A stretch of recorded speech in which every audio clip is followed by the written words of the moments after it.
Emel Fikir Kültür Konferansları'nın bu haftaki programına hepiniz hoş geldiniz. Bu hafta doktor öğretim üyesi Sayın Kamelya Tekne bizlerle birlikte olacak. Kırım Tatarlarında kültür ve medeniyet konusunu birlikte işleyeceğiz Kamelya hocamızla. Ben açılış konuşmasını yapmak üzere vakfımız yönetim kurulu üyesi Bülent Tanatar'a sözü veriyorum. Buyurun Bülent Hocam. Teşekkür ediyorum. Emel Fikir Kültür Konferansları serisinin bu haftaki bölümüne hoş geldiniz. Bu haftanın konusu Kırım Tatarlarında kültür ve medeniyet olarak seçilmiş. Kuşkusuz kapsamı çok geniş bir konu ve birçok disiplinin ilgi sahası içinde yer alıyor. Kırım Tatarlarının uzun yüzyıllara yayılan oluşum ve dönüşüm süreçlerinin izlenmesi, saptanması, özetlenmesi gerçekten hayli zor. Tarih ve coğrafya itibariyle ilişkiye girdiği toplumları etkilemiş, onlardan etkilenmiş. Bu suretle içinde yer aldığı medeniyet sahasının hareketliliği ve yer değiştirmelerine paralel olarak kültürünün ana unsurları, özü sürekli bir damıtımdan süzülerek bugüne aktarılmış. Kırım Tatarları hem Avrasya Bozkır kültürüne hem de Osmanlı Türk yerleşik İslam kültür dairesine mensup olarak çok özgün karakterde çizgileri olan bir gündelik yaşam ve maddi kültür geliştirdiler. Bugünkü konferansiyemiz Kamelya Tekne Hanım, 2015'te tamamladığı doktora tezinde Kırım Tatar kültür ve medeniyetinin yapı taşlarını hayli ayrıntılı biçimde işlemişti. Bugün sanırım burada bize kuş bakışı olarak Kırım Tatar kültür ve medeniyeti denilince akla gelen şeyleri sergileyecek. Kamelya Hoca bilahare birçoklarını yaptığı gibi doktora konusundan uzaklaşmamış. Aynı konunun başka veçelerini daha ayrıntılı biçimde tetkike devam etmiştir.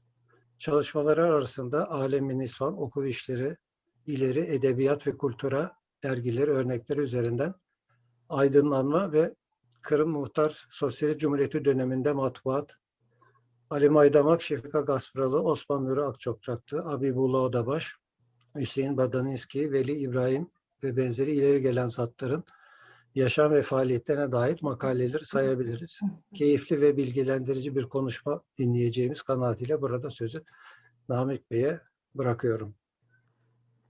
Kıymetli izleyiciler, Kamelya Tekne lisans öğrenimini Pamukkale Üniversitesi Fen Edebiyat Fakültesi Tarih bölümünde tamamladıktan sonra Gazi Üniversitesi Sosyal Bilimler Enstitüsü'nde başladığı yüksek lisans programını Bozkır Kültür Çevresinde Ölü Gömme Geleneği Başlangıçtan Göktürk Çağı sonuna kadar başlıklı teziyle tamamlamıştır. Doktora öğrenimine İstanbul Üniversitesi Türkiyat Araştırmaları Enstitüsü'nde devam ederek ve bu dönemde tez çalışması ile ilgili araştırmalarını gerçekleştirmek maksadıyla 2012 yılında Kırım'da bulunmuştur. Kırım Tatar Türklerinin kültürel hayatı başlıklı doktora tez çalışmasını 2015 yılında tamamlayarak doktor unvanını almıştır. Uzmanlık alanları Türk halk ve toplulukları, çağdaş Türk dünyası, Türk kültür tarihi gibi konular olup Türkiyat Mecmuası, Türk Dünyası Araştırmaları Vakfı Tarih Dergisi, History Studies, Türk Tarihi Araştırmaları Dergisi, Türklerin Dünyası Dergisi, Türk Kültürü İncelemeleri Dergisi, Turkish Studies gibi uluslararası hakemli dergilerde ve ayrıca çeşitli kitap bölümlerinde akademik çalışmaları mevcuttur. Bağlı olduğu kurumda tarih bölümünde verdiği lisans dersleri Orta Asya Türk Tarihi, İslamiyet'ten önce Türk Kültür Tarihi, Çağdaş Türk Dünyası Tarihi'dir. Lisansüstü dersleri olarak da genel Türk tarihinin kaynakları, Türk Kültür Tarihi derslerini vermiştir. Bunların dışında çeşitli akademik dergilerde bilimsel hakemlik, uluslararası kongre ve sempozyumlarda sözlü bildirileri mevcut olup genel Türk tarihi çalıştayı ve Genç Türkologlar Çalıştayı gibi ilmi toplantılara katılmıştır. Kubbealtı Vakfı, Haliç Üniversitesi ve İstanbul Üniversitesi Türk Kültür ve Araştırmaları Kulübü gibi kurumlarda da sunumları bulunmaktadır. 2010 yılında Kırklareli Üniversitesi Fen Edebiyat Fakültesi Tarih Bölümünde araştırma görevlisi olarak başladığı görevine 2016 yılından beri Genel Türk Tarihi Anabilim Dalı Başkanı olarak devam eden doktor öğretim üyesi Kamelya Tekne, kısa adı TÜRKKAB olan Türk Kadın Akademisyenler Birliği ve Emel Kırım Vakfı'nda üyesidir. Hocam buyurun, sözü size veriyoruz. Çok teşekkür ediyoruz şimdi. Öncelikle ben hem Bülent Bey'in bu açılış konuşması için hem size Namık Bey'e teşekkür ederim. Ve Zafer Karatay Beyefendi'ye ve onun nezdinde Emel ailesine bu güzel davet için ayrıca teşekkürlerimi sunarım. Sunumuma geçmeden önce geçtiğimiz günlerde kaybettiğimiz Nadir Devlet hocamızı rahmetle sizlerin huzurunda ben bir kez daha anmak istiyorum. Çünkü bizlere yakın dönem Türk dünyası tarihini yapmış olduğu çalışmalarla, ortaya koyduğu eserlerle hem bir rol model teşkil etmesi hem de bizler için örnek alınacak bir alim olması vesilesiyle Allah'tan bir kez daha rahmet diliyorum sizlerin huzurunda. Giriş konuşmasında da sizlerin de belirttiği gibi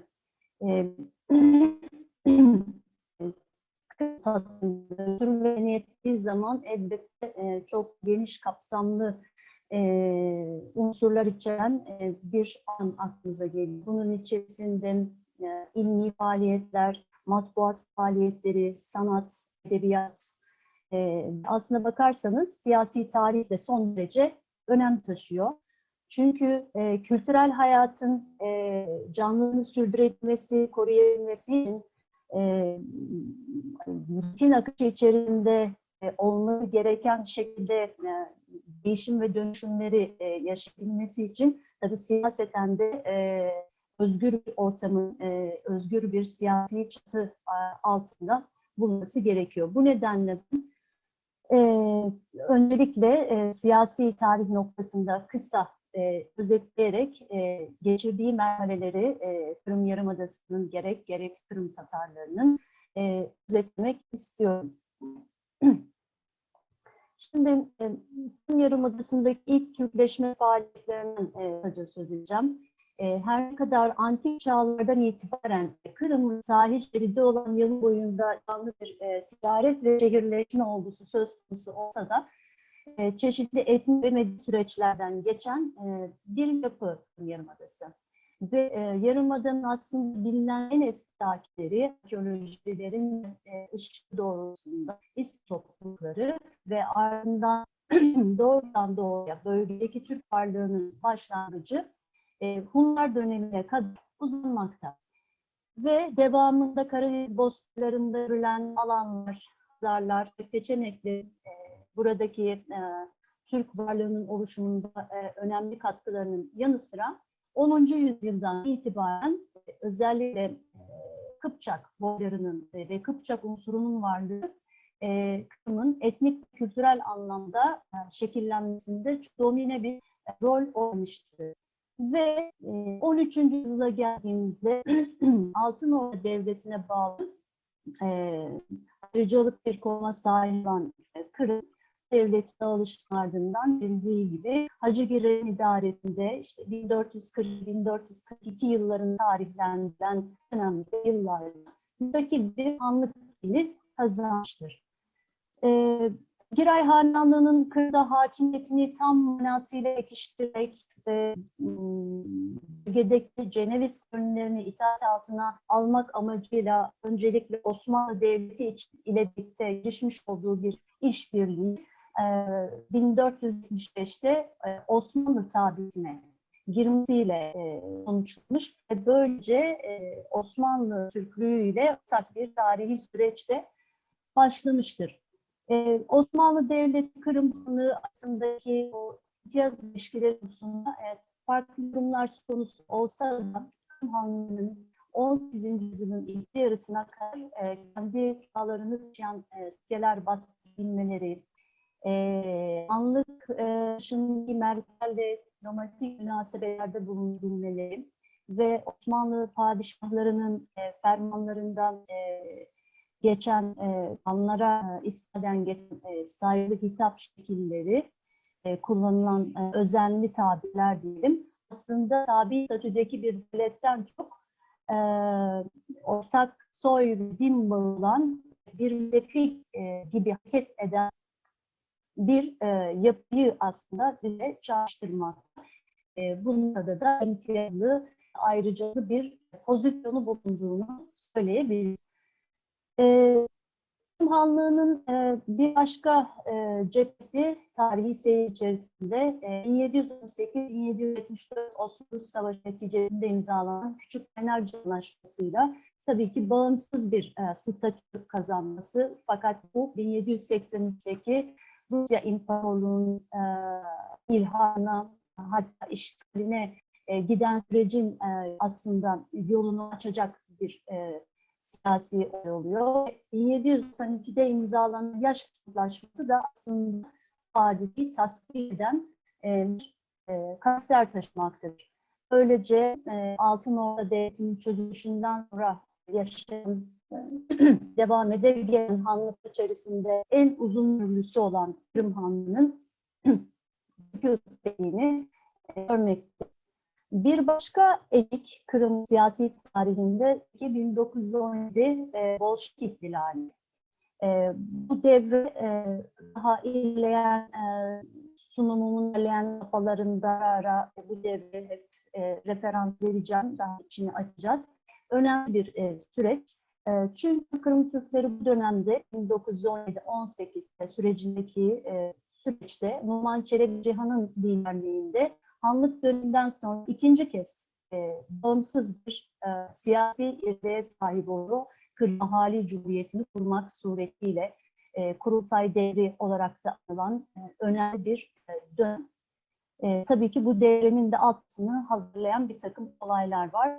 Devamında gelen süreçte bunlara da değinmeye çalışacağım. Ve 1918 yılında Kırım Ahali Cumhuriyeti'nin de Bolşevikler tarafından ortadan kaldırılması ya da tasfiye edilmesiyle diyelim 1921, 1941 veya 1921-1940 aralığı da Sürgün hadisesine kadar geçen aralığı da Kırım Muhtar Sovyet Sosyalist Cumhuriyeti'nin devam geldiği bir siyasi süreç olarak görebiliriz. Tabii Kırım ihtilal zamanında bilindiği gibi bir karşılaşma sahası aynı zamanda Bolşeviklerin 3 kez iktidara geldiği bir dönem. Dolayısıyla bu dönemde Kırım'da müthiş bir insan kıyımı, müthiş bir politik ortamın yaşandığında ve tabii ki bunların hep kültürel hayata 30 yönde etkilediğini de söylememiz mümkün. Ve İkinci Dünya Savaşı'nın sonlarına gelindiğinde bilindiği gibi vatan sözde tabii bu gerekler, işte faşist Almanya ile işbirliği gibi gereklerle Stalin'in talimatıyla 1940 tarihi tekrar Kırım Tatarlarının hem siyasi hayatı hem maddi varlığı, Yarımada'daki ve dolayısıyla da kültürel hayatı başlı başına etkileyecek siyasi bir hadise oluyor. Sürgünle ama aslında belki bizim artık müfredatlarımıza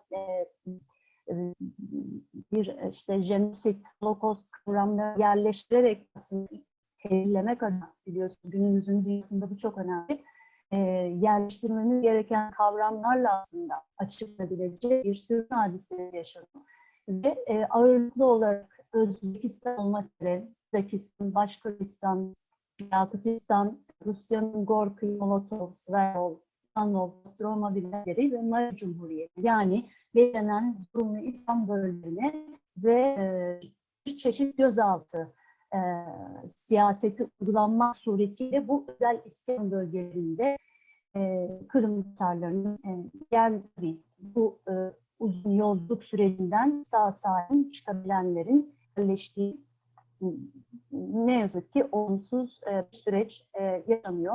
Ve tabii 18 Mayıs 1944 tarihin Kırım Tatar tarihi açısından değerlendirdiğimizde 1783 yılında 2. Yekaterina ile başlayan o Tatarsız Kırım siyasetinde gelinen son merhaleyi temsil ediyor. Ki bir tarafında belki şunu belirtmem gerekir, 1783 ile ilgili. Aslında Cabir Seyyid Ahmet Bey'in belirttiğine göre Emel Mecmuası'ndaki yazılarının işte aralarında 1780'in aynı zamanda Kırım İstiklal Davası'nın da başlangıcı olarak ifade ediliyor.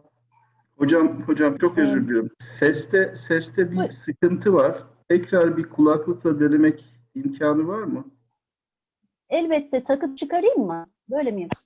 Aslında siz yaklaştığınızda düzeliyor ses. Yani ekrana yaklaştığınızda daha düzgün geliyor ama. Şu an nasıl? Şu an beni sağlıklı bir şekilde duyabiliyor musunuz şu anda?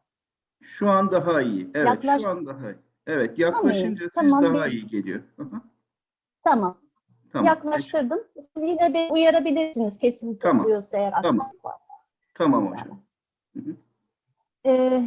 1783 ve 883 yılları aralığı bilindiği gibi Karasır dönemi ya da Tatarlı'nın karanlık yüzyılı olarak da pek çok çalışmada artık bir literatüre geçen bir kavram oluyor. Çünkü Kırım Yarımadası'nın Çarlık İdaresi'ne geçişiyle başlayan bu dönem tam da 100. yıl dönümünde Tercüman Gazetesi'nin 1883'te yayımlanmasına o süre kadar süren bir dönem. Ve aslında Rus istila ya da işgal politikası Türk dünyasının geri kalan bir yerlerinde esasen gördüğümüz gibi Kırım'da tahrip, el koyma, tehcir, kolonizasyon, kölelik rejimi ve Ruslaştırma şeklindeki uygulamalarla kendisini gösteriyor.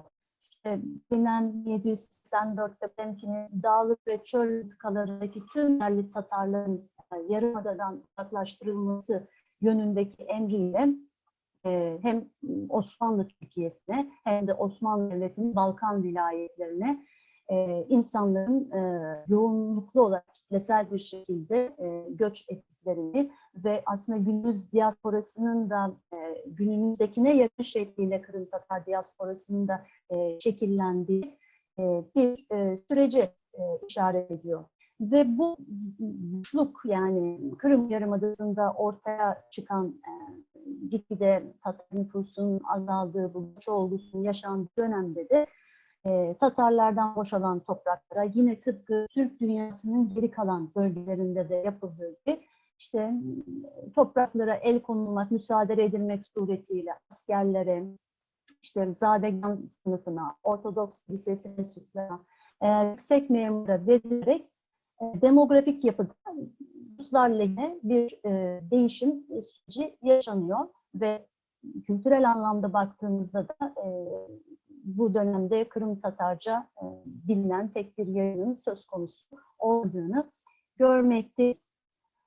Ve 1883, yani tercümanla başlayan, tam da Kırım'ın Rusya İmparatorluğu tarafından işgal edilişinin 100. yıl dönümünde başlayan süreç gerçekten aslında hem Kırım'ın ve bir itibariyle Türk dünyasında Türk dünyasının modernleşmesi diyebileceğimiz, nasıl Osmanlı tarihinde Tanzimat devriyle başlayan bir modernleşme olgusu, algısı ve buna paralel bir seyir izliyorsa, aslında Kırım ve genel itibariyle Türk dünyası özelinde de Tercüman Gazetesi'nin, bu gazetenin yapmış olduğu reformist anlayışla İsmail Gaspro'nun rehberlik ettiği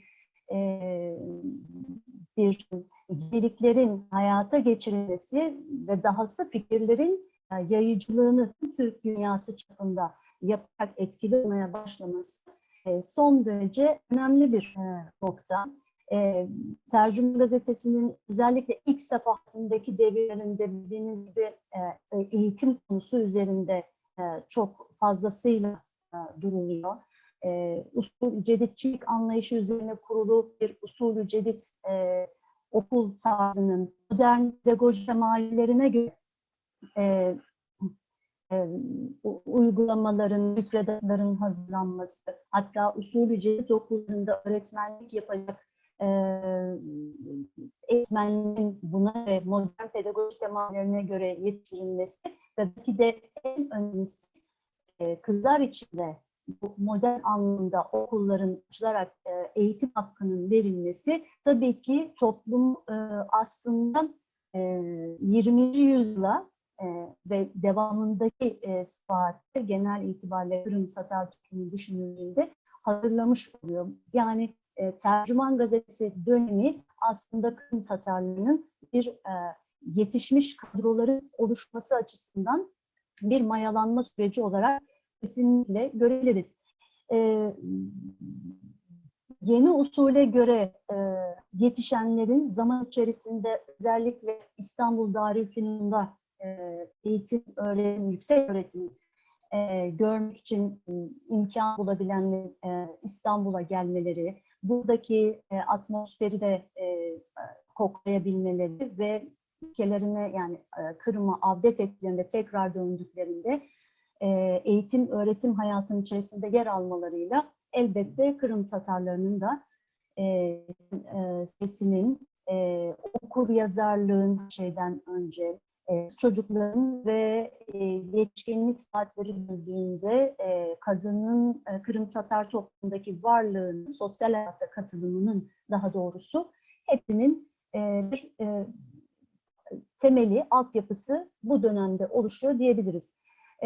Ve 1905'ten sonra artık tabii Birinci Rus devriminin yaşanması, Rus-Japon Savaşı neticesinde Çar otoritesinin sarsılması ve nispeten bir serbestiyetin geçişiyle elbette Kırım Tatarlarında da milli siyasi davalarla ilgilenen, mücadele eden artık bir aydın sınıfın oluşmasını, ki bu daha sonra literatürde Genç Tatar Hareketi olarak adlandırılacak oluşumun da başlangıcı oluyor.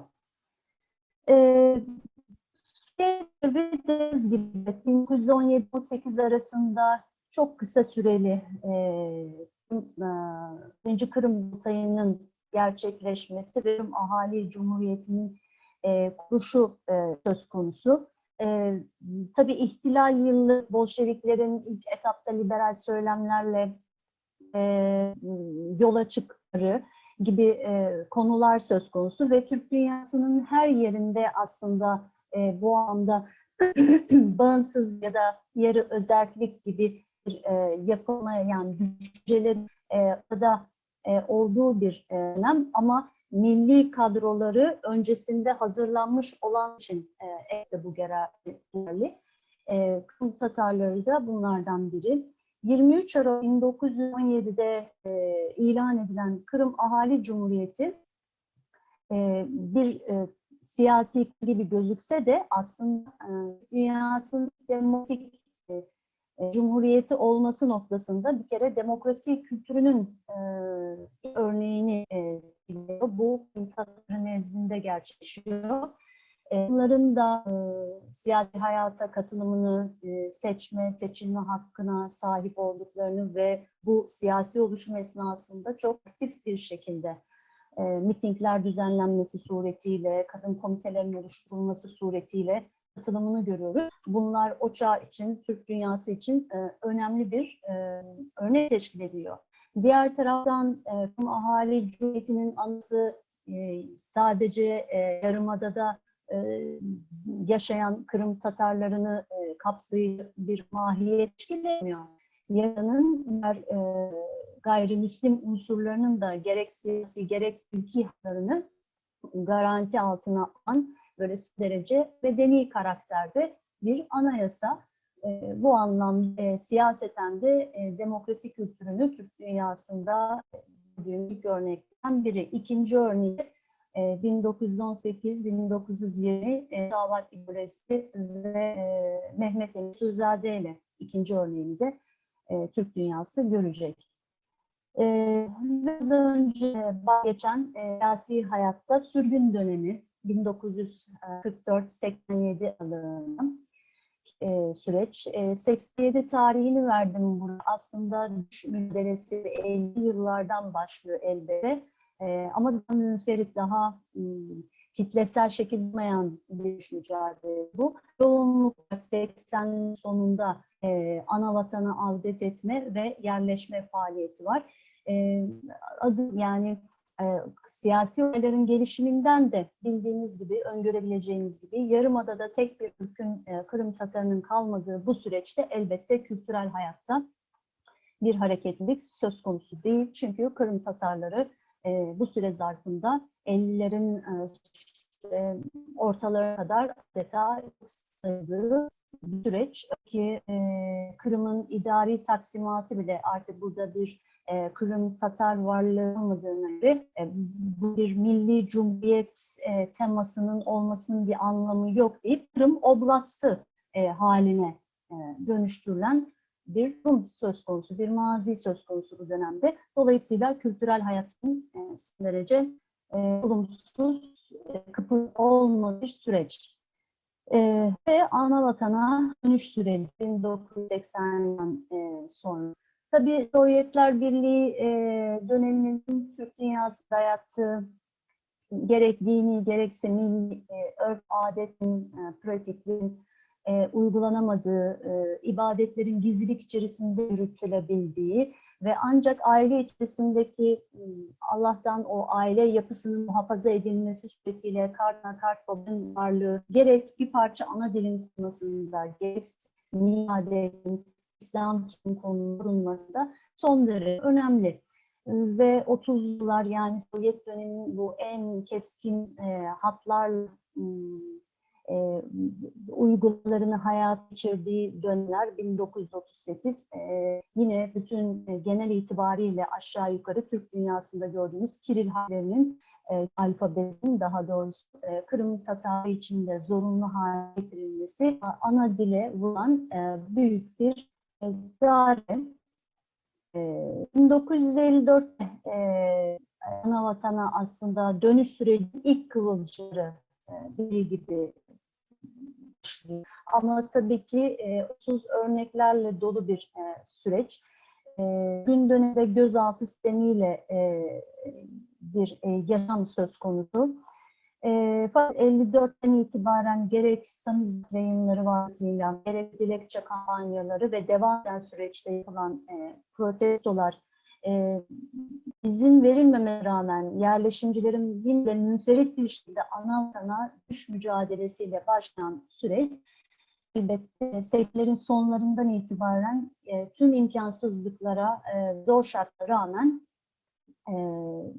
başlıyor ve bir şekilde artık 90'lara gelindiğinde Yarımada'da tabii ki önceki nüfusunu normal o otantik havasını yakalayamasa da Kırım Tatar varlığının Yarımada'da bulunması söz konusu.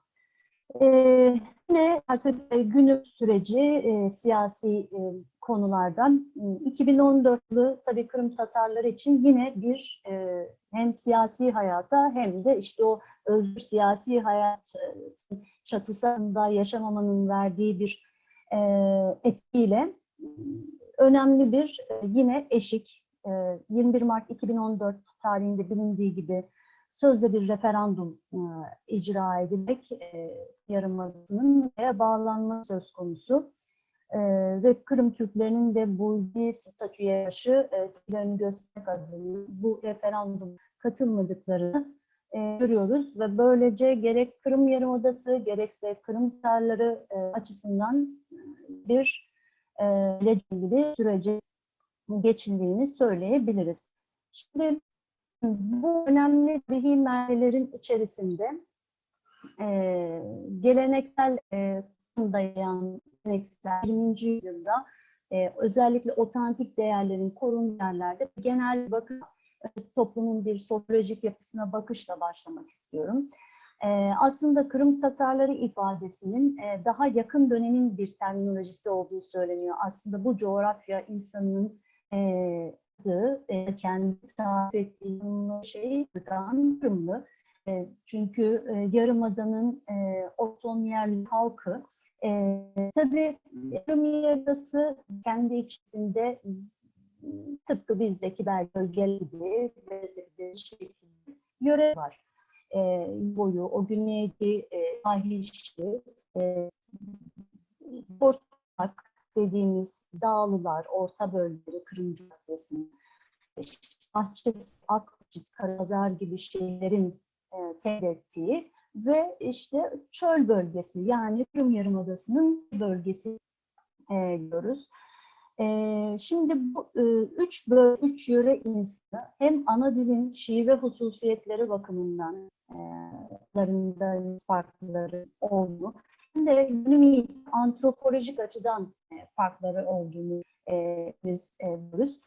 Kuzey yani çöl bölgesinin Orkapı diye tabir ettiğimiz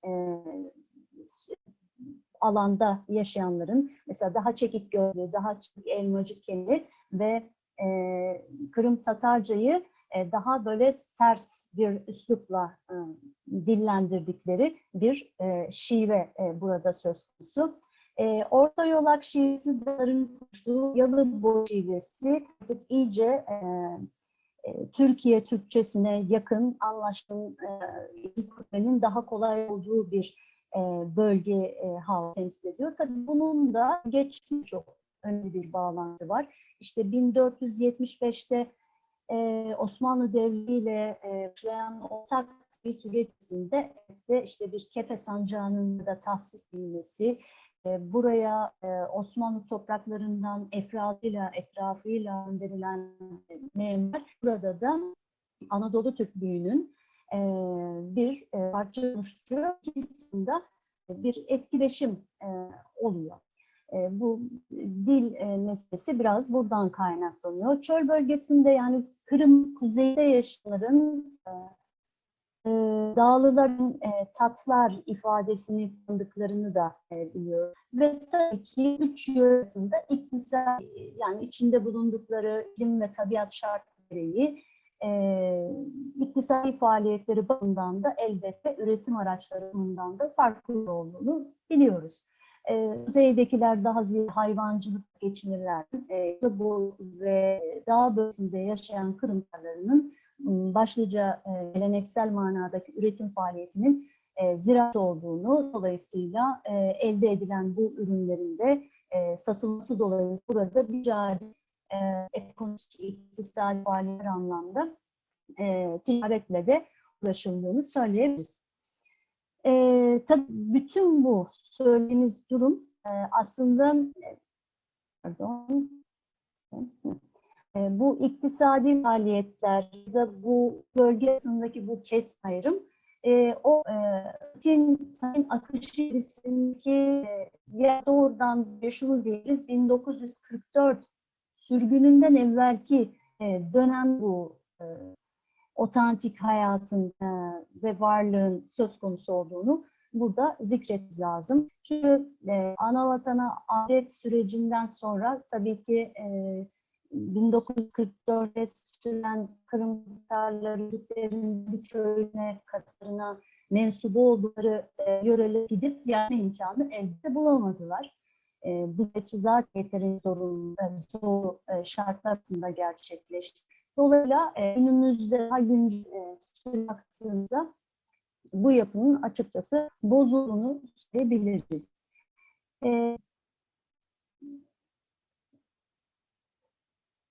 Evet. Aslında aile yapısı konusu genel itibariyle tüm Türk aslında mevcut olan bir yapı ama burada belki Kırım kültürü özelinde düşündüğümüzde bir alternatifinin olduğunu söyleyebiliriz. Şimdi Kırım Tatar ailesi yapısı itibariyle hem İslam öncesi o Türkistan'daki Türk kültür tarihin ailesizler yani özellikler açıyor. Hem de bir yönüyle Türk İslam adet ve geleneklerine dayanan aile yapısını içeriyor.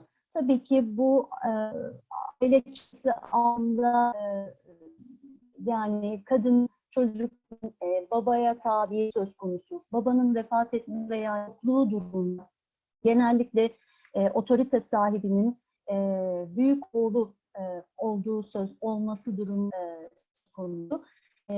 Fakat aile yapısının içerisinde yani Kırım Tatarlısından düştüğümüzde ve 20. yüzyıldaki geleneklerini koruyan yörelere baktığımızda kadının sosyal hayattan kesinlikle soyutlanmadığını, izole edilmediğini görüyoruz. Bu anlamda her zaman aslında yani geleneksel çağda bile modern ya da medeni diyebileceğimiz aslında bir görünüm arz ediyor çağdaşlarına. Bunu da ifade etmemiz lazım. Kur'an'da ya da işte bu şive farklarından bazen aileyi ifade etmek üzere bir kavram. 1917'lerine kadar nikahsız birleşmelerin içinde adeta görülmemesi söz konusu. Elbette bir Türk İslam geleneğinden gelen toplumun olduğu devletin tanınması, sadakatler, sosyal dokuda korunan, aile içerisinde de böyle sosyal bir takım kuralların olduğu, fakat bunun katı yasakları beraberinde getirmediğini görüyoruz. Mesela toplumu erkek, kadın ya da genç ve genç insanları bir araya gelen pek çok birlikte yapılan faaliyetlerin varlığı söz konusu. Örneğin kıyım denilen toplantılar, toylar, düğünlerde yani, Yavuzlu denilen bir çeşit bayram, daha sonra bunlardan tekrar bahsedeceğim özel günler kısmında. Nevruz, Dreli gibi bütün etkinlikler, yaşlıların yani gençlerin bir arada çın ve mane yarışmaları veya atışları yaptıklarını ve bir arada bulundukları böyle pek de aslında göç olayının olmadığı nevi bir aslında görünüm sergiliyor kendi kültürü içerisinde. Ve aslında bu toplantılar medeni şart altında gençlerin birbirini kendikleri ve daha sonra ailelerine iletmek kanalıyla Korata'nın oluşumunun aşkının da gerçekleştiği aslında ortam. Bir şey aile ilgili. Genellikle eğer böyle geniş kalabalık çok çocuklu bir erkek evladı bir aile bir söz konusuysa son erkek çocuğun evlendirildikten sonra anne ve babasıyla aynı çatıda yaşaması ve buna küçük oğluyla oturma denmesi son erkek çocuğunun evlenmesi durumunda annesi ve babasıyla bir arada yaşaması bir ritüel aslında. Ama tabii bu yine günümüzde ya da yakın zamanlarda bunu dönendirmek gerekiyorsa sürgün hadisesine kadar belki ancak korunabildiğini bu tiplerin söyleyebiliriz. Toy. Doğrudan toy dediğimiz zaman evlilik düğünleri biliyorsunuz aklınıza geliyor. Ancak aslında mesela bir çocuğun ilk adımlarını atmaya başlamasıyla bir aranan toplantılar var. Mesela tay deniyor buna. Ya da işte erkek çocuklarının olması, sünnet toy gibi bu tip sinirler ayrı ayrı ilişkilendiriliyor, ifade edildiğim toy. Yani geçimiyle evlenen süreç başlıyor. Dediğimiz gibi ya bu geleneksel yapıda bugün dediğimiz toplantılar, dervizalarda işte tepeklerde eşlerin birbirini görmesi, orada ortak yapılan faaliyetler birbirini görmesi ya doğrudan ailelerin gelin seçimiyle başlayan bir ortamda gerçekleşiyor. En önemli şey Tatar hayatının akra eğiliminin kesinlikle olmayışı.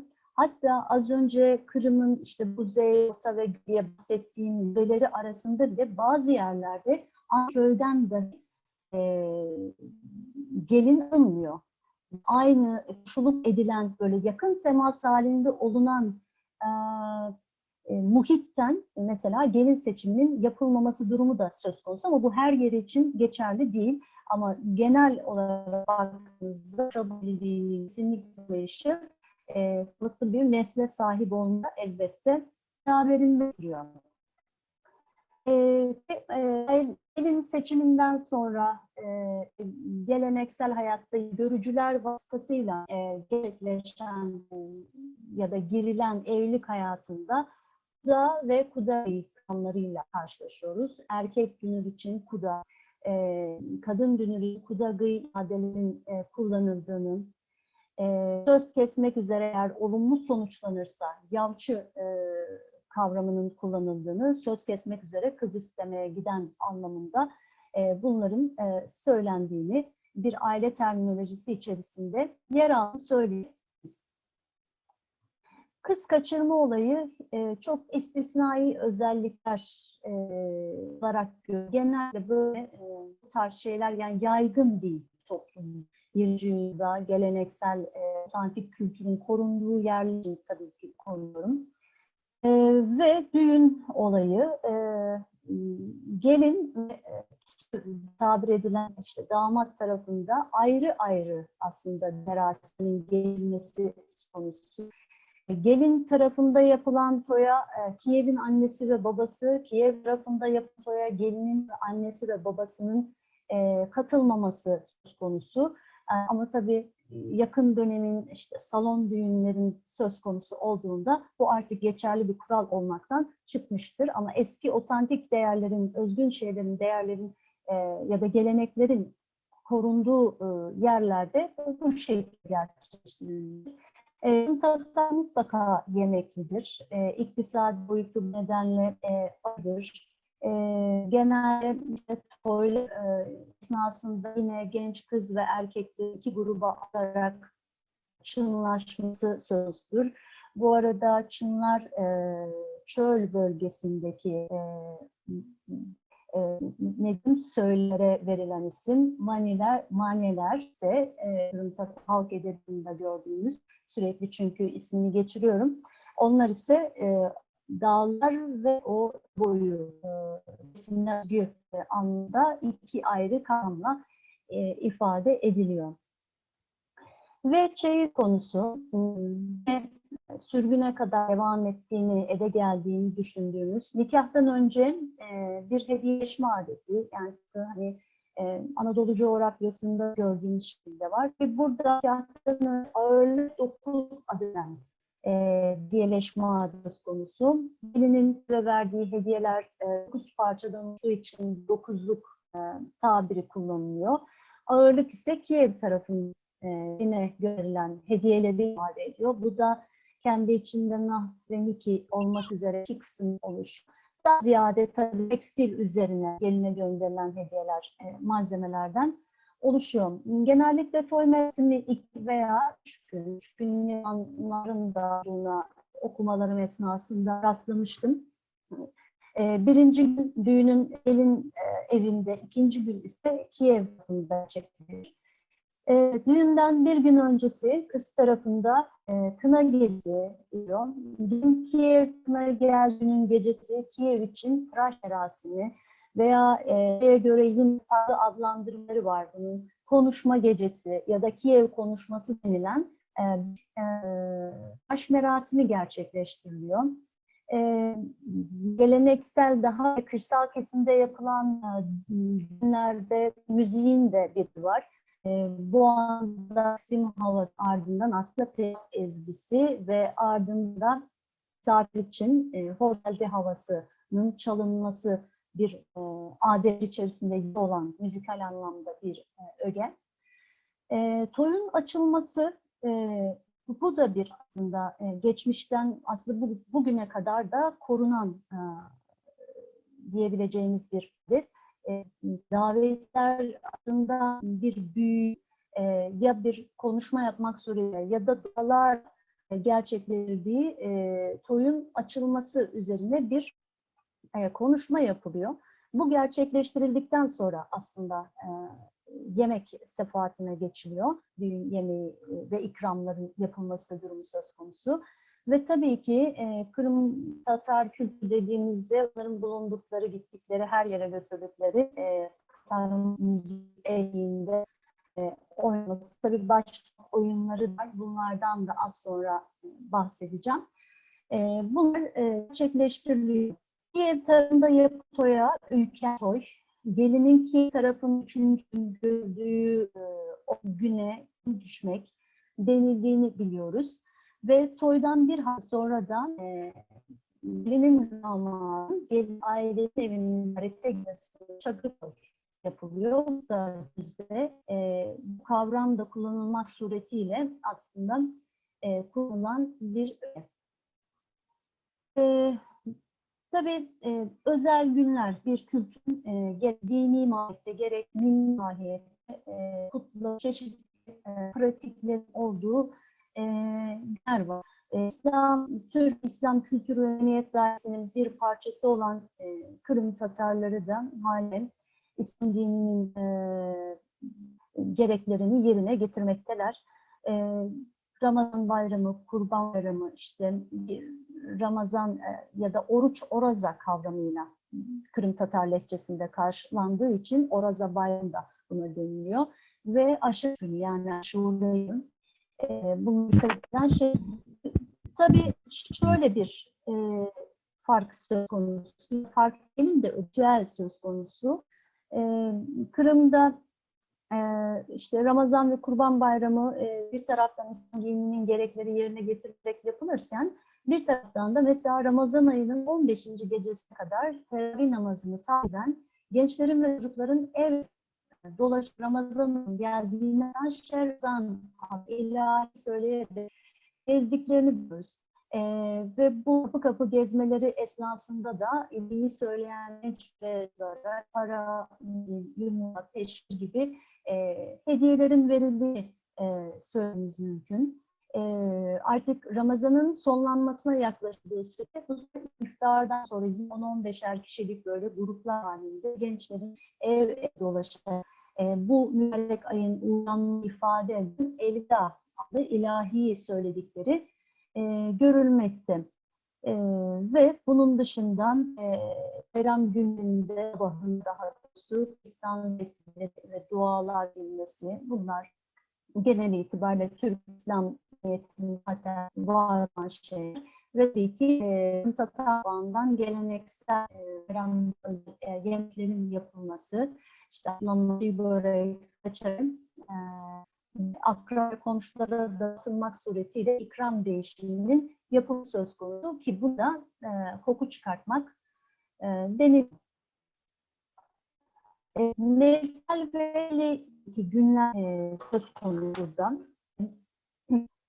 Bunlardan tabii burada Nevruz, Hıdrellez, Yüzyılda, Teprek, köyde toplaşımı gecesi, Milli Bayrak Günü ve Milli Matem Günü bu öğeleri görüyoruz. Bu özel günleri görüyoruz. Nevruz bilindiği gibi zaten tüm dünyasının işte doğumlanmasını ifade eden ve çeşitli uygulamalar kutlanan baharın işinin kutlandığı bir süreç. Hıdrellez de tabii kaynağını İslam inancından alan bir uygulamalar bütünü. Burada daha böyle Kırım Tatarlığı üzerinde baktığımızda tabii burada saydığımız isimlerden bir kısmı süründen ön var. Bir kısmı süründen sonra olan, hani 7. yüzyılın bütününe baktığımızda ya da işte günümüzde 20. yüzyıldan günümüze gelen sürece baktığımızda söyleyeceğimiz şeyler. Mesela Derviza, güz mevsiminde yapılan bir hasat sonu bayramı. Özellikle yıllarda görülür. 20'li yılda yayınlanan Yeni Dünya Gazetesi'nde örneğin o dönemin lideri olan İbrahim'in katılmış olduğu büyük bir Derviza şenliğin gerçekleştirdiğini biliyoruz. Süreç günümüzde Kırım'da yaşamayan buradaki Kırım Tatarları arasında yaşatılan bir anda Türk lezzeti deniyor mesela. Yani yine aslında baharın geçimi müjde temsilen ve toplumun gelerek birleşmesi, bütünleşmesini sağlayan etkinlikler. Tabii anlam önemli. Mesela Kırım'da Yağbek'in eserinden öğrenilere en son 1943 yılında yapılmış. Genellikle böyle bulunan mahalle, köyün ya da kasabanın yüksek bir tepesine ya da ormanlık alana çıkılma suretiyle yapılan bir uygulama ama sürgünden sonra dönemler arasında mesela bir milli gün olarak görmüyoruz. Kırım'da yaşayan Kırım Tatarları arasında daha ziyade bu ritüelin devam ettirildiğini söyleyebiliriz bu noktada. Ve köydeşler toplaşımı, bu da Kırım'da işte bu 80'lerin sonundaki bir süreden sonra hatta 90'lardan sonra yapılmaya başlayan bir milli gün. Özellikle 2000 yıllarda tabii insanlar arasındaki kitle iletişimleri vasıtasıyla enformasyonun da artmasıyla yapılan bir şey.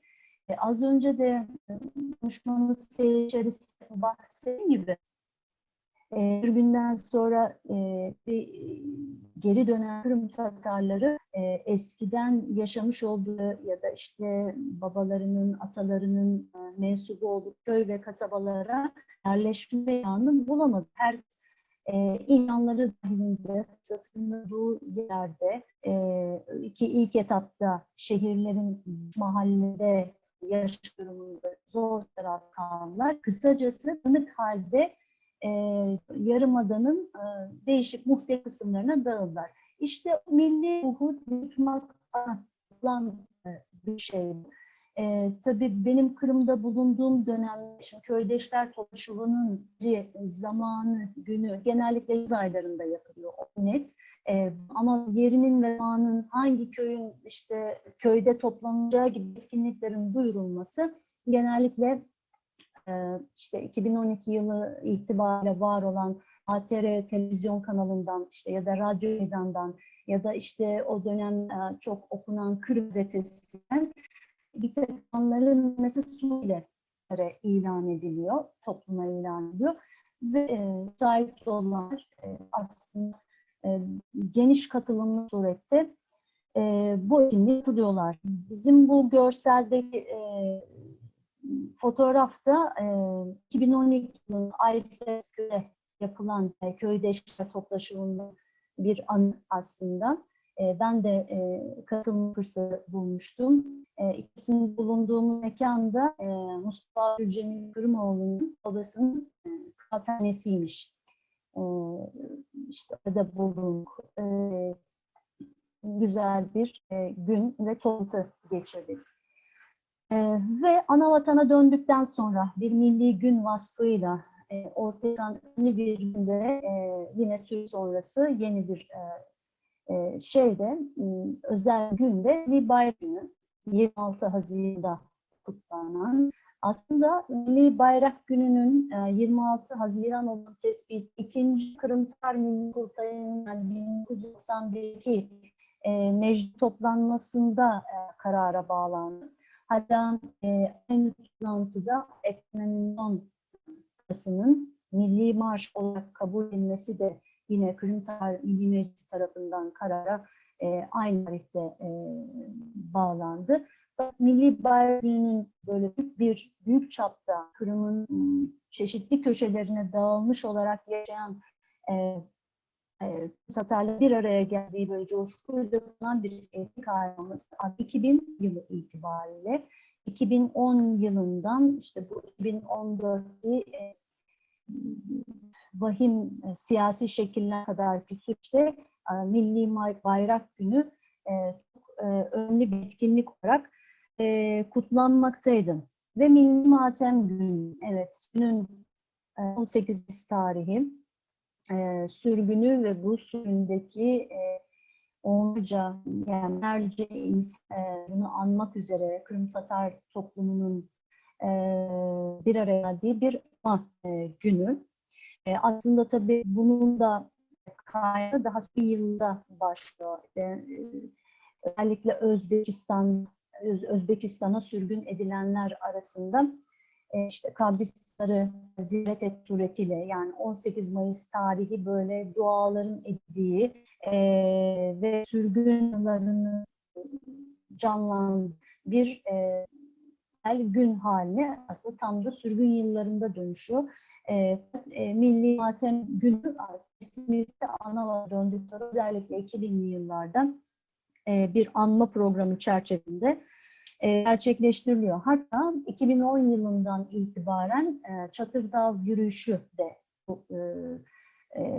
sürgün ve soykırım kurulları adına geleneksel hale gelen ve Türk kültürü içerisinde yer alan bir mahiyet taşıyor. O çatır yürüyüşünden bir kare konusu. Burada yine benim katıldığım hem Köydeşler Topluluğundan hem Milli Bayrak Günü'nün kareler söz konusu. Tabii kültürün bir parçası tabii ki ezgileri, müziği. Yalı boyunda Türkleri ifade etmek üzere orta yol şivesiyle de aynı şekilde, ama kuzey tarafına, Kır bölgesine doğrusu gittiğinde cır şeklinde bir kavramla karşılıyor. Aslında tabii inanı edebiyat ürününden bu yırlar. Manevi kültürün en önemli parçası. Kırım tarihlerinin geçiş olduğu tarihi süreç, o eşikler, ne yazık ki olumsuzluklarla devam eden eşikler düşünüldüğünde genelde tan yırları, toy yırları, bala yırları ve ninler, yani aileler olarak tabir edilir. Gruplar şeklinde kategorize edebiliriz. Koro şeklinde söylenen yırların çok az olduğu, genellikle tek tarafından söylenenlerin daha fazla sayıda olduğunu biliyoruz. Arada şiveden elbette çöl bölgesi, yalı boyu ve otoyolak bölgesi arasında üslup bakımından da farklılık var. Yalı boyundaki yır üslubu çok bizim Türkiye coğrafyasındaki türle özellik gösteriyor. Hem içerik hem üst bakımından. Bunun sebebi hem Kırım Hanlığı, Osmanlı Devleti eşleşimi hem de coğrafi yakın diyebiliriz. Müzik alanında tabii ki pek çok kişi, yani 20. yüzyılın başında günümüze kadar giden çizgide bu alanda birçok adını zikretmek mümkün, ama hani bu konuda ilk ön çıkan şahsiyetler söz ederiz gerekirse Hayri Emirzade, Emin Bektöre, Hüseyin Bakkal ve Refatov isimli müzik alanında önemli isimler. İrem Tatar Operası, yani yine önemli Tatar kültürü içerisindeki Çorap Destanı'ndan alan, Hasan Refatov'dan yılan ve sergilenen Çorabatır. Sürgün yıllarında İlyas Bahşiş ismi kültürel alanda ön planda olduğunu görüyoruz. Kırım Tersanesi Arkız Odası'nın yırları yazdığını görüyoruz. Ve bugün işte günümüz Tatar'ın giriş parçasından olan Sork gibi böyle halk müziği alanında önemli. Ve 20. yüzyıl Tatar müziğinin sembol şahsiyetlerinden biri de Sabriye Ecepova adını zikretmemizdeki. Bu modern dönem diyelim, daha çağdaş ve Kırımsal yığını profesyonel biçimde sergileyen ilk sanatçı olarak kabul görüyor kendi alanı sahasında. Halk oyunları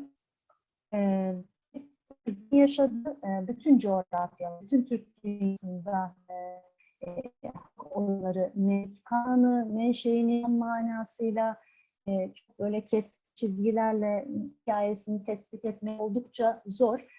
Ama Tatarların da gerek dinlerde, oylarda, gerek derviş depreçlerde sergilenen bir halk kültürü söz konusu.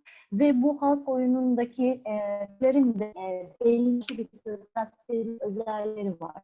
Örneğin dik duruş, bütün estetiğin baş ve kollar ve ayaklar kalması, erkek daha aktif şekilde hareket hızının üstün olması, kadınların ise özellikle el ve ayak hareketlerinin olduğu, işte ayakları yerdenmişçesine oynaması, artist figürün asla olmaması ve kadın erkek arada komple edilen oyunlarda fiziksel temas olmaması Kırım halk oyununun temel karakteristik özelliği.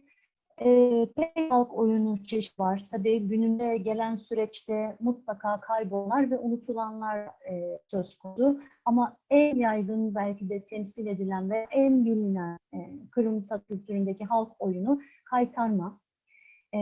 Hatta bu Mahray kaytarması, Asçıt kaytarması diye böyle yöreye de bir takım nüans farklarıyla farklılıklar arz eden bir şekilde sergileniyor. Ve günümüze kadar ulaşılabilmiş olan diğer oyunları çeşitleri arasında Uluk oyunu, çoban oyunu ki sağda görselde Hayri Emirzade'nin tarafı çoban onu temsil ediyor. Tınım, ben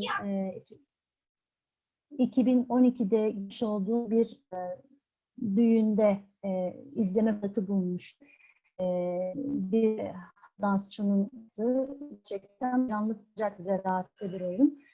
Tuvak oyunu, Emir Celal, 4 yüksek minare, Kırım detellisi, ulaşım, bardak ve bülbül gibi değişik, çeşitli Kırım Tatar Türk kültürüne has halk oyunları mevcut. Milli spor denilince ilk akla gelen Kırım Tatar Türklerinde binicilik, güreş, güncel koruyan iki yönlü spor. Fakat tabii binicilik 20. yüzyıl boyunca çok yaygın bir hale gelememiş. Elbette ki siyasi gelişmelerin şekillendiği imkansızların göçleri, iktisadi vaziyetin bunun çok etkili olduğunu söyleyebiliriz. Ve şehirleşme olgusu tabii tüm dünyanın aslında muzdarip olduğu belki de o tip değerleri yavaş yavaş terk etmesi bir durum. Bu Kırım Tatarları için geçerli. Fakat burada güreş konusu yaşayan bir değer lise içerisinde. Kuşak güreşi, güreşin türü de çeşitli vesilelerle her daim yapılan bir kuşak güreşi söz konusu. Kuşak güreşi güreşlerde, servizalarda, işte toylarda yani evlilik düğününde böyle davul zurna eşliğiyle gerçekleşen bir aktivite. Kadınların da seyredebildiği bir etkinlik. İşte 2 metre uzunluğunda yüzen dokunan rakiplerin bellerini ayrı bağlamaları ve o kuşaklardan tutarak birbirini şalka düşmek denilen rakibine düşmek suretiyle kazanmış sayılacağı bir spor. Genelde yarışmacılar işte o yağ ve kilona göre 3 grupta kategori ediliyorlar. Ve bu sporda sadece ceket ve ayakkabılı çıkıldığı ve bir yumuşak zemin üzerinde yapıldığı ve belirlenen bir zaman tutulmak şekliyle Benim senin değil zaman bir rakibi alt etmek durumunda kaldığı bir bu korunan önemli bir değer. Askeri kültürüne baktığınızda burada Ali Azamatoğlu'nun resmini, çizimini görüyorsunuz. Ondan ben bir miktar detaylı bahsedeyim aslında. Sinema sanatı ile uğraşan bilinen ilk Kırım Tatarı Süleyman Medva. Peki Kırım'da sinemanın varlığı aslında bu tarihten daha önce ama bir Kırım Tatarı'nın girişimiyle Bahçesaray'da 1912 yılında ilk film gösteriminin başlamış olması bizi burada ilgilendiren ve Nur adlı bir sinema açtığını da biliyoruz. Ve 1913 yılında İta'da, Alışka'da, köyde yine sinemaların varlığı söz konusudur ve aynı dönemde sinema sanatıyla yaşayan bir isminin İbrahim olduğunu söyleyebiliriz. Tabii bu detay yani bu isimler hakikaten çok dağınık bir malzemenin içinden toplandı. İşte o yaşanan tarihi siyasi seyir böyle derli toplu, başı bütün bir andaki geçimi zihin halkaları mahiyetinde izlemesi aslında engel oluyor. Ve sinema ettiğimizde konusunu Kırım Tatar kültüründen alan ilk film Alim Azamatoğlu ve bu alim karakterini az önce halk oyunu mevzunda görünüp paylaştım. Hayri Emirzade. Az sonra hem Hayri Emirzade'den hem de alimden de kişiler bazında da biraz gitmek istiyorum. Bahsedeceğim. Tabii daha yakın döneme geldiğimizde yani modern dönem Kırım Tatar sineması da 18 Mayıs 2013 tarihinde gösterime giden Haytarma adlı filmi görüyoruz. İkinci Dünya Savaşı yıllarında Rus Hava Kuvvetleri'nde görev yapan Ahmet Han Sultan'ın aslında biyografisi ve ailesinin Kırım'a sürgülüşüne dair yakın dönemde çekilmiş olan bir film. Yapımcısının ismini aynı zamanda oyuncusu aklıma getirmedim. Ve tiyatro aslında eski dönemlerden beri Kırım Tatar kültürünün içerisinde tiyatroların olduğu ve bunun aslında başlangıç şeklinin de bu işte çeşitli toplantılar, jiyinler vesilesiyle bir araya gelen toplumun kendi kültürel ortamı içerisinde işte bu atışmalaşma, işte mane yarışmalarında ortaya çıktığını, daha doğrusu kaynağını buradan aldığını söylüyor sanat tarihçileri. Ve Kırım Hanlığı döneminde, özellikle Kırım Giray döneminde bu konuda bir canlı, yani o klasik dönemde bu konuda bir canlılığın olduğunu söyleyebiliriz. Buradaki mesela görenlerde Nisok tiyatroda sahnelenen bir oyun, onu söyleyeyim. Tabii tiyatro daha interaktif bir alan sinemadan ve sergilen oyunların kaynağı tabii böyle ister istemez kültüründen tercümeler vasıtasıyla geçen bir takım eserler olduğu gibi kaynağını doğrudan, ki bizi ilgilendiren kısım bu, Çorabatır, Arzı Kız, işte Bahçesaray Haremi, işte Alim, az önce zikrettiğiniz gibi aslında halkın kültürel hafızasında yaşayan işte destan, efsane, hikayeler, böyle kahramanlarından alan konular sergiliyor. 20'li yıl Kırım kurulduğunu görürüz. Ve 30'lu yıllarda tabii tiyatronun realist anlayışın bir yansıması olarak işte idecik bir içten mahiyette sergilendiğini görüyoruz. İşte Traktör, Kızıl Şark mesela, oyunların isimleri Ata, Erlen gibi isimlerle görmekteyiz. Tabii 1928 yılından itibaren, bunun da sebebi daha az Veli İbrahim'den biraz bahsetmek isteyeyim. O kısmı anlatırken detaylandırırız. 1928 yılından itibaren tiyatro sanatının ve rejisörün bir takım cezaları çarptırılmasıyla yine bu anlamda gösteriminin Tatar tiyatrosunda olumsuz yönde etkilendiğini söyleyebiliriz.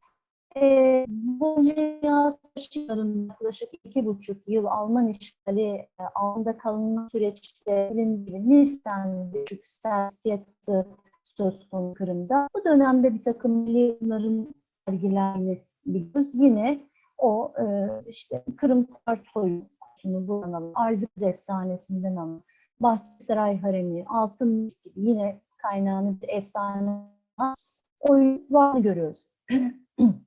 Ve sürgün yıllarında zaten Yarımada bir Kırım Tatar söz konusu değil. Tekrar 80'lerin sonları, 90'ların başından itibaren sergilemeye başlıyor. 1990 yılında Arzı Kız bir kez sürgünden sonra sergilenen tiyatro oyunu.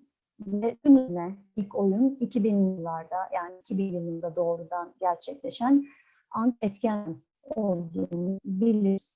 Ve gereksiz meslekler, bu genel itibariyle yaşanan hem coğrafyanın bir getirisi hem de aslında genel itibariyle bütün coğrafyasında Türk kültüründe gördüğümüz gelenekseller Kırım Tatar kültürü alıyor.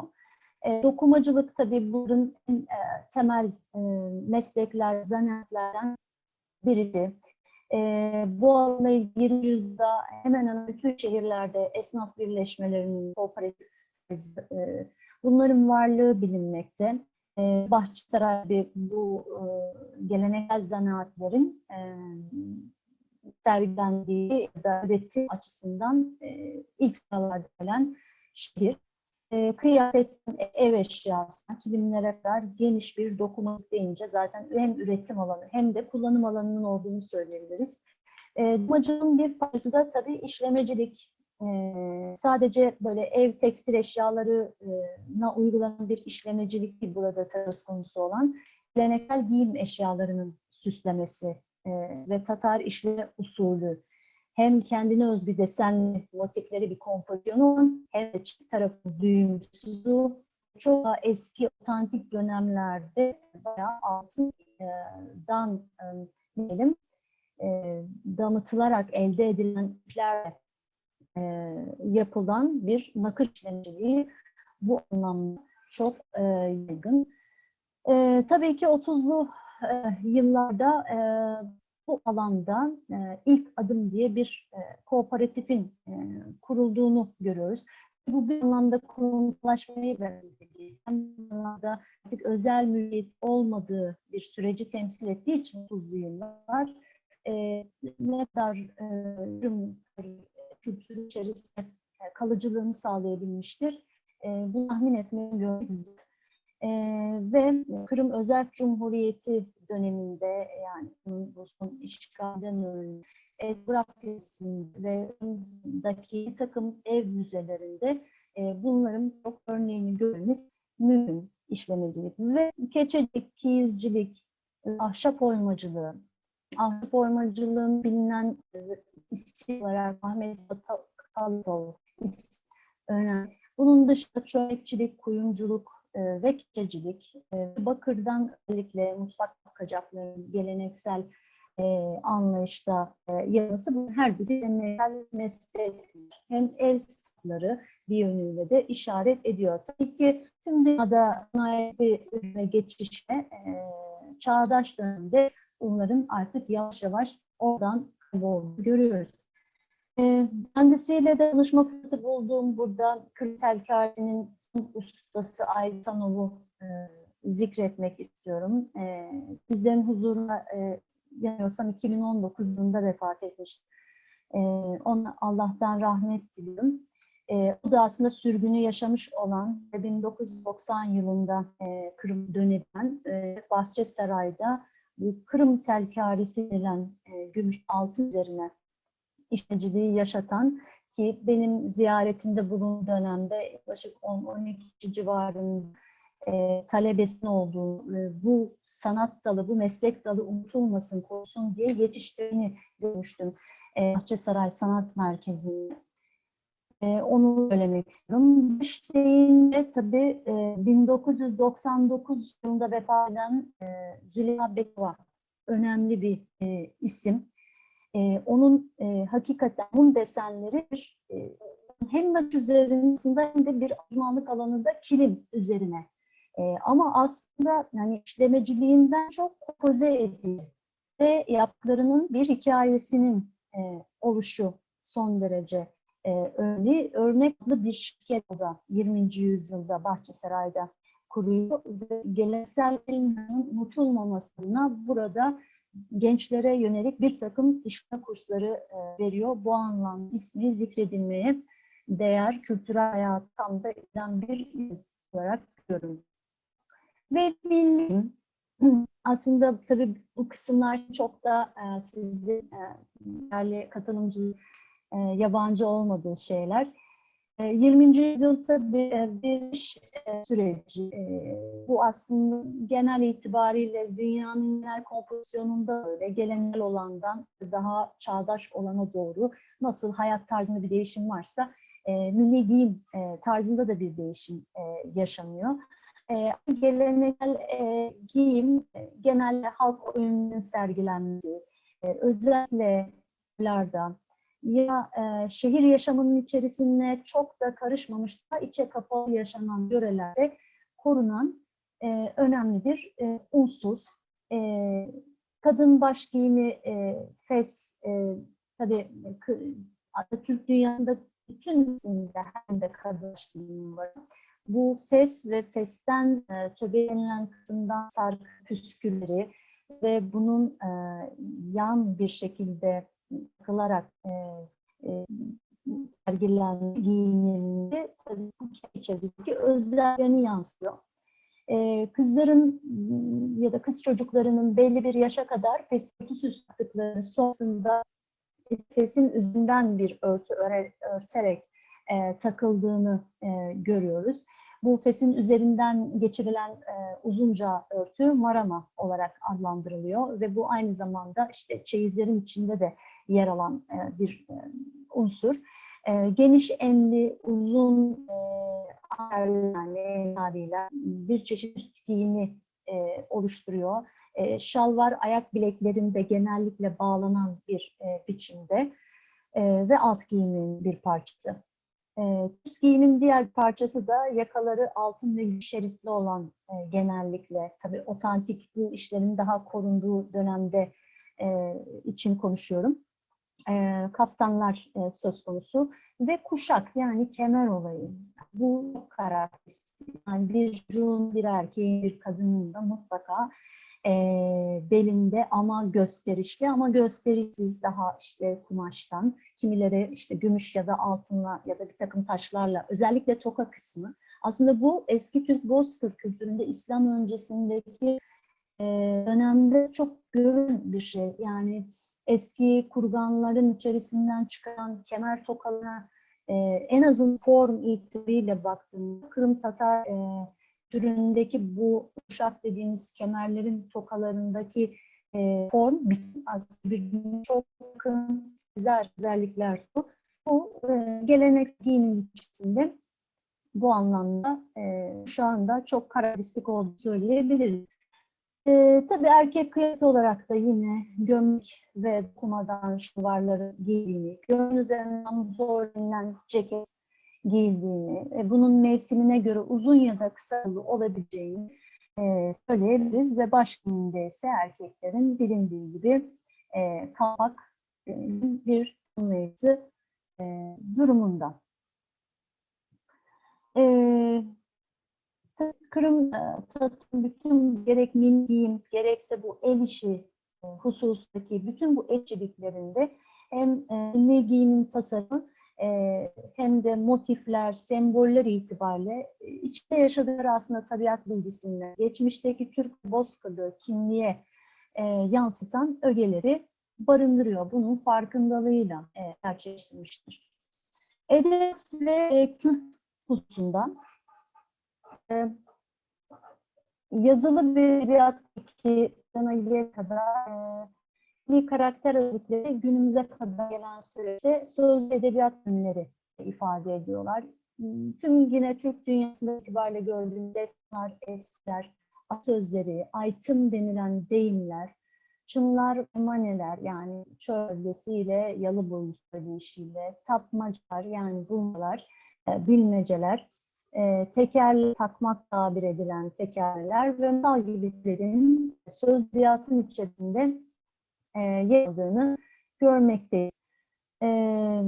Dil konusunda veya edebi dil konusunda ise 1880'in Tercüman Gazetesi'nin yayınlanışı, işte bu gazetenin yayın hayatının getirmiş olduğu önemli bir hususiyete ortalak ağzının aslında bir çeşit sadeleştirilmiş İstanbul Türkçesinin benimsenmiş olması söz konusu. Hem içten bir parça Türkçe unsurları, kavramları ya da dil bilgisi yapısını barındırıyor. Hem de o Türkçesi özellikle böyle bir yapı beraberinde getiriyor. 1828 yılında Arap harfinden Latin haline geçiş süreci 28-38 yılları arasında Latin alfabesinin ama tabii bizim mesela günümüzde kullandığımız yapısal hususiyetleriyle değil, o da kendi içinde farklı Latin karakterlerinin farklı sesleri karşıladığı bir surede bir Latin alfabesi söz konusu. Aslında bu süreçte yani 28-38 süreçte Türk dünyasından ana dilde Latin harflerine, Arap harflerinden geçiş ortak bir dönem. 1926'da nitekim biliyoruz ki Bakü'de birinci tipoloji kurulu toplanıyor ve buraya Türk dünyasının her yerinden temsillerin katıldığı ve burada bir ortak edebi Türk dili ve Latin harflerine geçiş kararı alındı. Ve 20'li yıllarda Sovyet Rusya buna setmiyor. Çünkü bir şekilde özellikle aslında İslam dünyası ile irtibatını Türk, Rus Müslüman istiyor. Ama bir taraftan da Türkiye Cumhuriyeti'nin 1928 yılında Latin harfine aynı tarihte kabul edilişi de bir tehdit olarak algılanıyor. Yani bu sefer Türkiye Türkleriyle ortak bir bağı temsil ediyor. Buna engel olmak istiyor. Nitekim 8 tarihinden itibaren Kiril harfi Sovyet Birliği'ne alıp Türk dünyasına geçme olan alfabe ve yazı dili haline dönüşüyor. Sürgün dönemi tabii edebiyat kültür alanında hem ana dilde eğitim hakkından da mahrum kalınan bir süreç. Konumuzun baş kısımlarında da belirttiğim gibi dilin hafızalarda bulunması ki ne kadar gerçekleşebilmiştir tabii tartışılır. Özellikle genç neslinde. Ama büyük ölçüde aile içindeki büyüklerin ya da ev içerisinde ana dilde sohbetler etmek suretiyle korunan özel bir alan olarak kalıyor. Bu anlamda yazılı edebiyat sürecinin de 20. yüzyıldaki işte 1905-1917 yılları arası, hani bir dönemlendirme yapmamız gerekiyorsa 17 ile 44 yılları arası ayrı dönem ve 44'ten günümüze kadar olan süreç şeklinde dönüştürebiliriz. Tabii bu hem Kırım Milli Marşı olacak olan son ilerleyenlerde aslında 1917'deki Kırım Ahri Cumhuriyeti'nin lideri olan Çelebi Cihan da Kırım Tatar aydınları gibi çok bir figür. Hem bu Cumhuriyet'in lideri, bir şair, hem de bir ilahiyatçı bakarsanız figür yapmış önemli bir isim. Onun bu And Etken adlı kurultay hükümünün başkanı sıfatıyla yazmış olduğu bir şiir ve bunun bir edebiyat ve kültür sahası içerisinde değinmemiz gereken bir unsur olması açısından çünkü Kırım Tatar Milli Marşı'nın nihayetinde temsil ediyor bu şiirin sonrası. Önemli diyorum. Eski türler yaygın olan şiirler bunu söyleyebiliriz. Mesela 40 üzerine yazılmış ve çeşitli ayrı ayrı işte 20'li yılların ya da 20. yüzyılın başları ve sonrası günümüze gelen çizgide çok konulu şiirler. Bunlardan bize en iyi tarif edenin İsmail Fıralı'nın şiiri olduğunu, Kırmaz şiiri olduğunu söyleyebiliriz. Ve tabii ki Cengiz Dağcı'yı anmak burada edebiyat noktasında önemli. Pek eseri var. Ve Cengiz Dağcı'nın kendisi hakkında yapılan sözler ve çalışmalar söz konusu.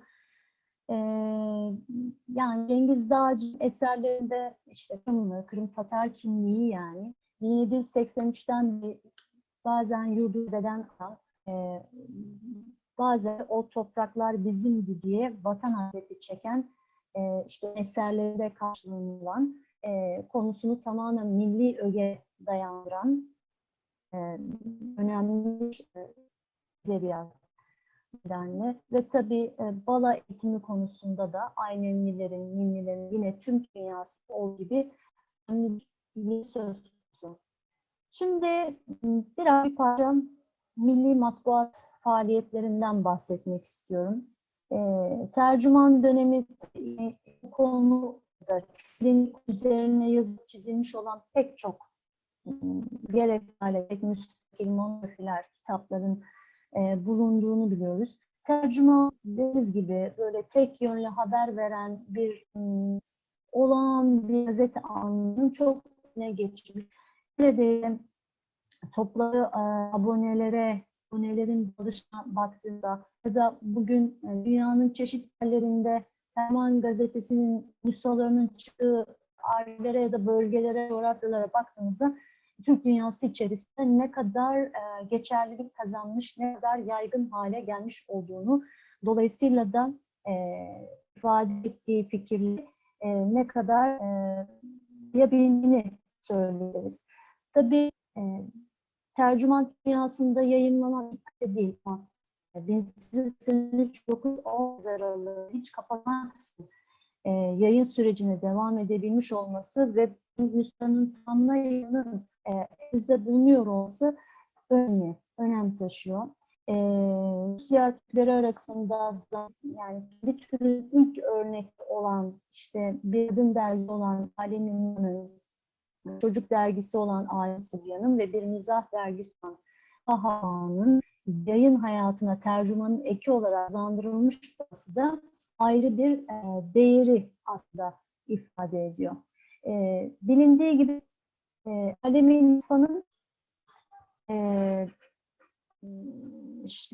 Ali Gaspar'ın kızı Şehra Gaspar Hanım tarafından yayımlandığını biliyoruz. Tabii bu çok eksik nüshalar halinde var. İlk etabı 1905'te bir tanıtım sayısı çerçevesinde bir numune sayısı olarak yayınlanıyor ve abone toplanmaya başlıyor. Bu ilk sayının ön kapak sayfasında müslimelere mahsus edebi ve bir haftalık mecmua ifadesinin bulunduğunu ve termin ifadesi niteliğinde olduğunu görüyoruz. Asıl periyodik yayın hayatı 1906'dan itibaren geliyor ve elimizde Alemin İslam'a dair son örnekler 1911 yılına ait. Gerçekten çok dağınık nüshalar halinde. Şefik Özpıralı, eşi Nesip Bey, Yusuf Beyli, Günceli öğrenci olan Abdullah Sur ve 1910 yılında o dağınık haldeki koleksiyona baktığımızda Osmanlı Coğrafyası dergi içerisinde yazı bulunduğunu, yani yazı kurulunda olduğunu söyleyebiliriz. Tekrar o görsele geri döneceğim. Çünkü bu görsel Amin'e ait. Bunu bilinçli bir şekilde buraya koymuştum. Türk kanını bilinçlendiren birey arası noktasında farklı yaratan bir dergi ve hakikaten çağının çok ötesinde bir anda hayatını sürdürmüş. Müslüman Türk kadının kendini ve dünyayı tanımasına yardımcı olan kadın kişisel ve sosyal gelişimine sunmuş olduğu yenilikçi birçok katkı var.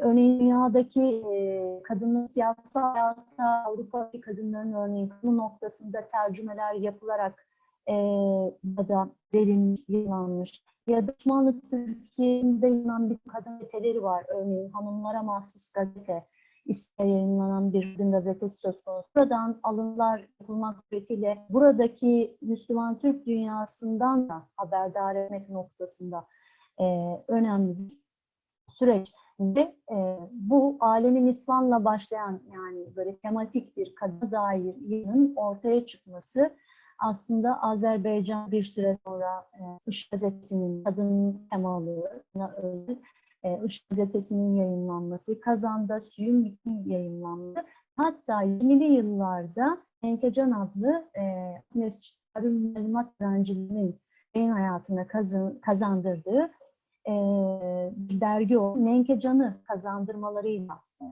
sonuçlanıyor. Aslında bütün bu başlangıçlar ilk zaman içerisinde hem özelde Kırım'da hem de genel itibariyle Türk dünyada meyvelerini veriyor. Aslında hiçbiri boşa gitmiyor. Burada kültürel hayat anlamında bunları söyleyebiliriz. Ve kendi türünün yine ilk örneği Sıbyan, çocuklar dünyası. Aslında baktığımızda Sıbyan'ın hem yönlü çocuğu tercihini hem de modern yöntem usulle yani pedagoji, yani aslında doğrudan doğru günümüzün pedagojik temayülü. Bugün konuştuğumuz şeylerle istikamet doğrultusunda çocukların yetiştirilmesine yönelik aslında eğitimcilere de hitap eden bir dergi. Bu da Bahçesaray'da tercüman gazetesine ek olarak asılıyor. O 1911'e ait 33 sayısı bugün benim elimde mevcut olan ve 1910 yılına 20 sayısı konusu. İçerisine baktığımızda ilanlar var, yazı idaresinden ihbarlar var, uyarılar var. bilmeler yani tapmacalar söz konusu, küçük hikayeler, tabii her biri bir unsuru barındırıyor. Yani tamamen Türk kimliğini ya da kimi yerde Kırım Tatar kimliğini barındıran hikayelerin, şiirin, layık başlığı altında bir takım şakaların ve atalar sözlerinin bulunduğu ve çeşitli konulara dair yazı dizilerinin olduğunu görüyoruz. Mesela Çin'de çocuk yaşta hükümdarlığına oturmuş Kıtay'da işte bir imparator, küçük imparator başlığıyla mesela o coğrafyadaki, Çin'deki bir çocuk hükümdarın kurgusuz bir şekilde hikayesi sadece aktarıyor ve aslında bir nevi çocuklar da dünyadan haberdar getiriyor en ön okula yaşlarına gelmiş çocuklar için. Bu yönüyle bilgilendiren, eğlendiren ve İsmail Gassman'ın işte bu dünyası için ve Kırım Tatar kimliği için görmüş olduğu özellikle aslında tercüme gazetesi bu ilaveleriyle tamamlayıcısı noktada bir an var ediyor. Tabii bundan sonra da basın yayın faaliyetlerinde tercümandan sonra Kırklareli'de bir açılım söz konusu. Vatani Gazete Genç Tatarların yayın organı haline dönüşen ve Abdülreşit Mehdi'nin yayıncısı olduğu, bugün bildiğim kadarıyla elimizde sadece 9 sayısının bulunabildiğini, bilemiyorum kişisel koleksiyonlarda daha fazlası olabilir mi? Tabii tercüman faaliyeti arttı. 1905'ten sonra dikkat ediyoruz yayın hayatına başlıyor. Yani Rus ilk devrimin olduğu, bu arada o usulü cesistiyle yetkenliğin yavaş yavaş yetişkin hale geldi. Dolayısıyla tercümanın Rus idaresine karşı izlemiş olduğu o ıllı eleştiri politikaları Vatan Hadimi gazetesinde daha radikal bir surette görüyor. Ve gazete aslında Vatan Hadimi gazetesine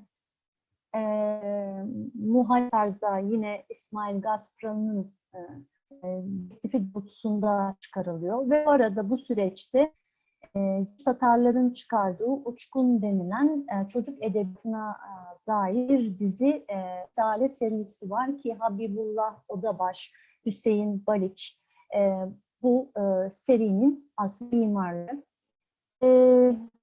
Tabii ihtilal yılları ve sonrasındaki basın hayatı da, matbuat hayatı da önemli. Bir kere 1918 o kısa süreli Kırım Ahali Cumhuriyeti'nin bağımsızlık yani Kırım Tatarlarının kendi siyasi iradesine sahip oldukları o Kursay devrinde Millet ve Golos Tatar gazeteleri sonrasında Kırım Ocağı gazetesi de bunlara ilan edilecek. Bu üçü o dönemde yayınlanıyor. Hatta Millet ve Golos Tatar gazetesi aslında Kurultay devrinde yapılmış olan ya da yan çalışmalarla ilgili bilgilendirme akışını sağlamak üzere oradan Kırım Tatar Milli Meclisi'nin yayın organı olarak adlandırabileceğimiz gazeteler. Ve 20'li yıllarda özellikle gazete ve dergicilik noktasında bir önemli açılımın var olduğunu buradaki isimlerden de anlayacağımızı görüyoruz.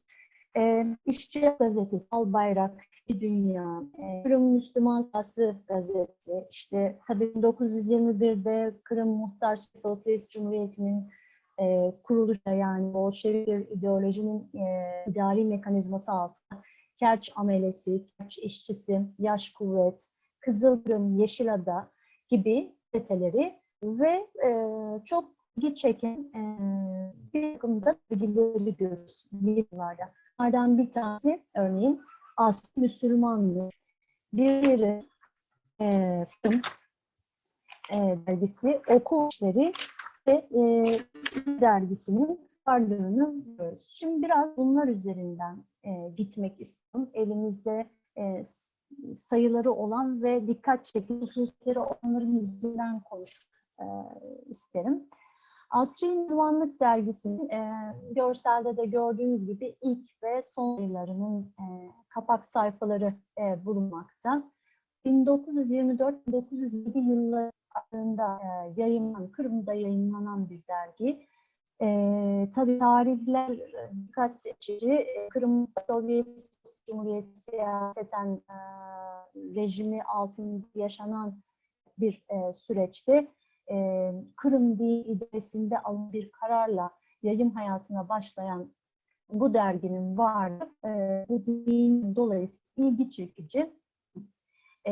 Arap harfleriyle Tatarca yayınlanan, aslında temel amacı İslam dininin toplum nezdinde böyle hurafelerin arınmış içinde daha sahip yaşanmasına yönelik. Yani bir kere her şeyden önce doğru bir bilgi ver amacı güden bir dergi Asri Müslümanlık. Ve aynı zamanda dünyanın geri kalan kısımlarındaki Müslüman toplumların ne yapıp ne ettikleri hakkında okurlarını bilgilendirme gibi bir işlevi de söz konusu. Dergi 27 yılına kadarki sayının arasında dönemde bu Sovyet hükümetine bu konudaki katkısının varlığı noktasında da böyle bir hani teşekkür mahiyeti, bu anlayışın vurgulanması dergide söz konusu. 20'li yılların dergiliğinde önemli olan bir diğer dergi ise İleri Mecmuası ya da İleri Dergisi. 1926-1930 yılları arasında 60 sayı boyunca yayımlanmış bir dergi. İlk kitapta Arap harfleriyle Kırım Tatarca yayımlanıyor. Çok muntazam bir dergi bu. Böyle bölük bölük, tema işte edebiyat, hikayeler, işte içtimai bölük gibi böyle bir sayfa düzeni ve yapısı söz konusu. Fakat derginin 1928 yılında Latin harflerine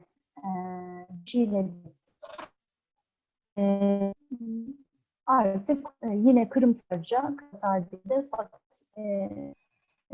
Latin haliyle yayınlandığını görüyoruz.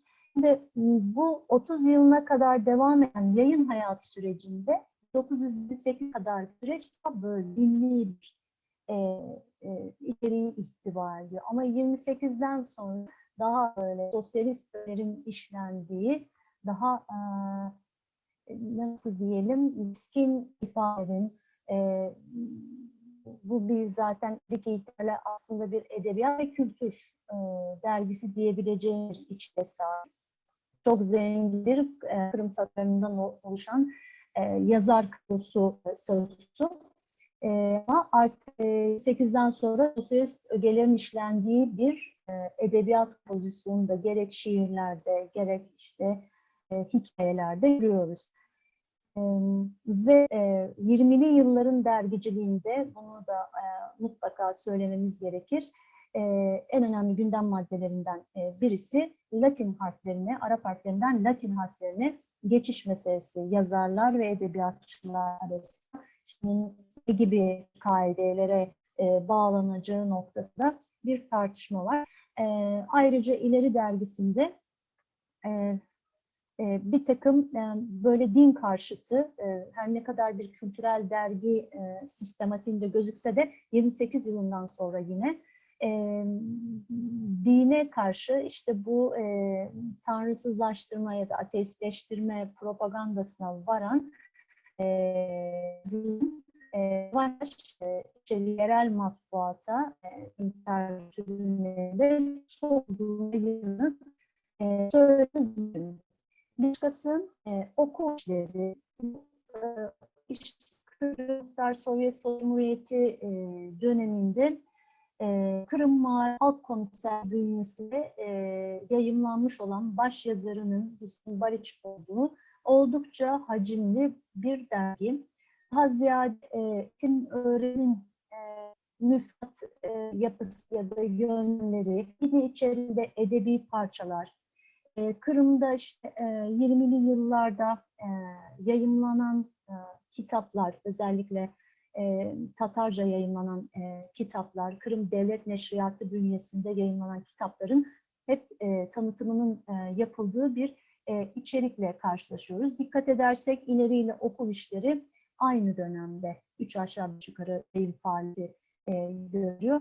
Elimizde çok az yazısı var. Yayın hayatının 1929 itibariyle sonlandığını biliyoruz. Bunun bir Latin harflerine geçiş süreci olmuş mudur, nasıl olmuştur? O konuda bir fikre sahip değiliz. Bunun için daha tıma yakın bir koleksiyona ihtiyaç var elbette ki. Ve Edebiyat ve Kültüre Dergisi. Şimdi bu 30'lu yılların artık yerel matbuat zemininde gördüğümüz dergi. Adından da anlaşılacağı aslında Edebiyat Kültüre doğrudan edebiyat içerikli bir dergi. Ama bu şekil altında artık içerikte genellikle doğrudan ideolojik yazıların varlığı söz konusu. İşte Komünist Partisi işte 12. Kongresinde, Siyezdin'de alınan kararlar nelerdi? Dergi yayınlanıyor. İşte Stalin'in partide vermiş olduğu nutuk neydi? Rusçadan tercüme edildiği suretiyle derginin içinde yine yer alıyor. Ve 30'lu yıllarda 1935'ten itibaren yerel dergicilik anlayışında Kırım Tatarları özelinde bunun diğer Rusya genelinde de yapıldığını görüyoruz. Stakhanov diye bir hareketin reklamının adeta yapıldığını görüyoruz. 1936 yılı Stakhanovcular Yılı ilan ediliyor. Bu da şuradan kaynaklanıyor. 1935 yılının yaz aylarında Alexey Stakhanov denilen bir maden işçisi işte Donbas bölgesinde çalışıyor ve otomatik kazma aletiyle öngörülenin üzerinde ekibiyle birlikte bir üretime sahip oluyor. İşte birkaç yüz ton mesela 6 saatlik çalışmada çıktıkları maden miktarı oluyor ve bu hareket yani bu karakter Alexey Stakhanov karakteri ve onun bu rutin faaliyetini öngörülenin üzerinde bir üretime geçmek noktası sergileyebilmiş olması bütün işçi ve köylü sınıfı arasında böyle teşvik ettirilen, özendirilen bir rol sokulan 96 yılı Stakhanovcular yılı ilan ediyor. Bu bahsettiğim konu Edebiyat ve Kültüra'da ve daha sonra 30'lu yılların diğer dergilerinde de çok işlenen bir konu olma özelliğine sahip. Nitekim çeşitli işletmelerde de böyle işte her yıl artık işte Stakhanov'a itaat eden Stakhanov erkekler yani çok çalışan çalışanlar veya Stakhanovkalar belirleniyor, ilan ediliyor. Böyle çalışma veriminden memnun kalınanlarla ilgili böyle bir yapısı var. Üretim yapılan her yerde bu var. 30'lu yılların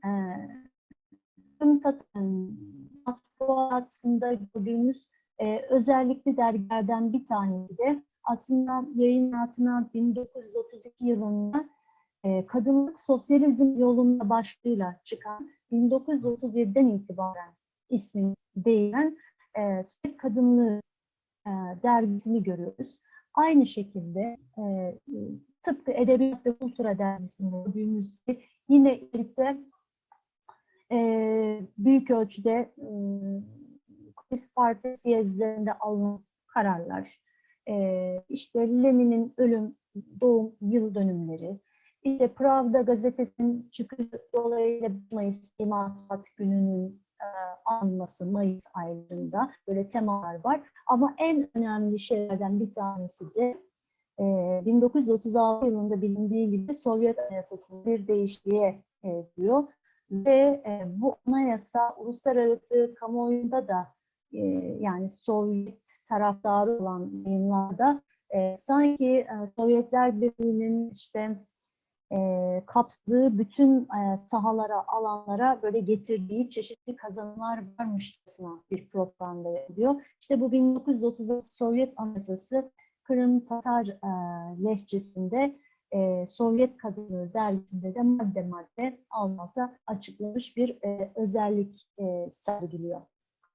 Böyle bir ideolojik tarafı var 30'lu yıllardaki dergilerin. Bir diğeri Yaşlı İnciler.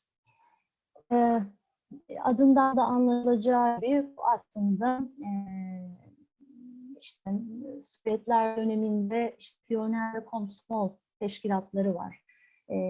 Genç nesli bu sistemin içerisine ideolojik bakımdan dahil etmeye yönelik bir dergi bu.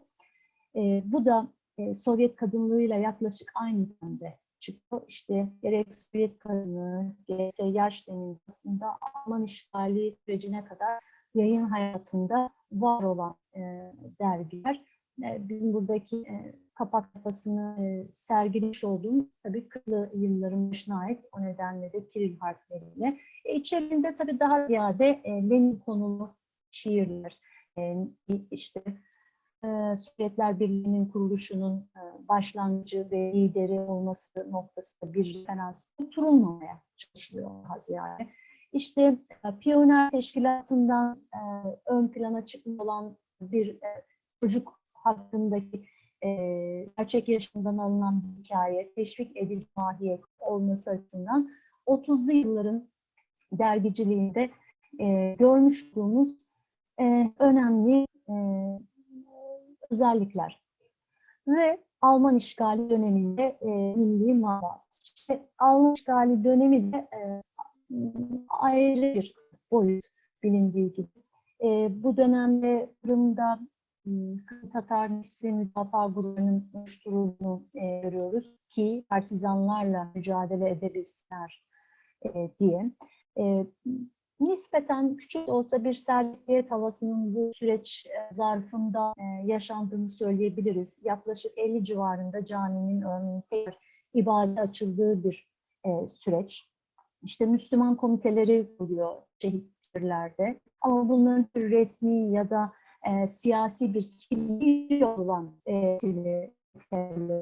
bu nokta bir anlam aslında ifade etmiyor. Çünkü Almanların da kafasındaki şey şu, eğer bu savaşın bu kısmından çıkabilmiş olsalardı, buraya Filistin Almanlarını ya da İtalya'da bulunan Güney Friuliler var, yine bir Alman yerleşim bölgesi, onları bu coğrafyaya taşıyarak bu sefer Yarımada'nın Cermenleştirilmesiydi aslında nihai bir amaçlı söz konusu. Hani Ahmet Özen Başkan'ın da dediği gibi, yani bu süreç her ne kadar böyle hani kısmen bir serbestiyet havasının estiği bir dönemmiş gibi gözükse, aslında Stalinizm ile Nazi Almanyası arasında Kırım Tatarlarının ufalandığı bir dönem. Matbaa sahasında Azgın gazetesiyle Anayurt adlı bir derginin bu dönemde yayımlandığını görmekteyiz. Tabii ki tirajına getirilen sınırlamaların da Almanlar tarafından belirlenmesi söz konusu. 57 sayısından itibaren Latin harfleriyle yayınlanması söz konusu.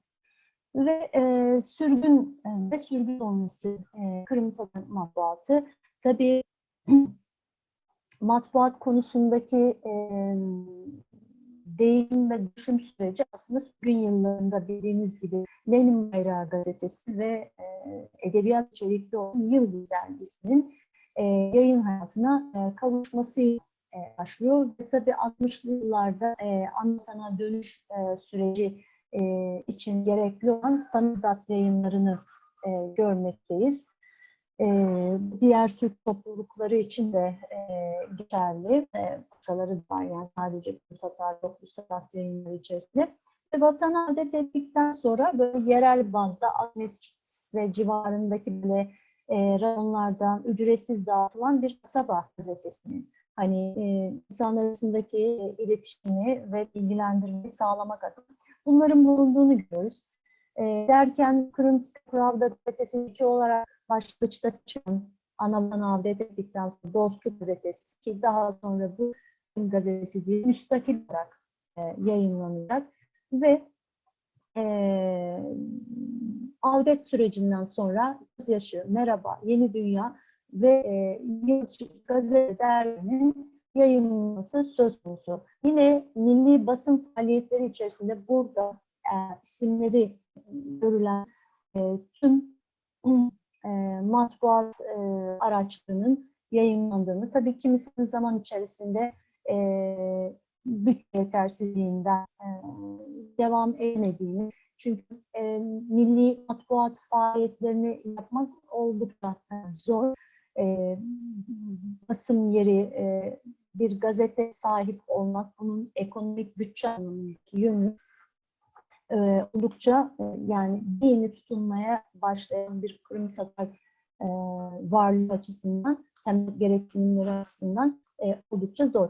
Ama geçmişin böyle izlerini aksettiren, böyle bir devamı gibi görünen, sizin de bildiği gibi bir takım yayınlar var. Örneğin işte Arzu ve Nenkecan dergileri mesela birer kadın dergisi olarak aslında o işte Alemi İslam'la başlayan, sonra Akmescit Muallimat Öğretmen Okulu'nda öğrencilerin yayınladığı Nenkecan, yani yine bir kadın dergisi olan bu dergilerin bir devamı, yani bir aynı çizgide, aynı doğrultuda ilerleyen örnekler var.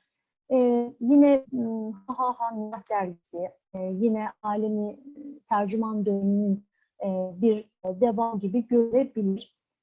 Bunların içinde İnisiyum adlı bülten tabii Yarımada'ya bu tekrar son dönüş sürecindeki yerleşim aşamasında hukuken, yani haklarını korumak, savunmak, bilmek noktasında yayınlanmış olan bir bülten olması noktasında matbuatın izine yer alması gereken önemli bir detay olduğunu düşünüyorum.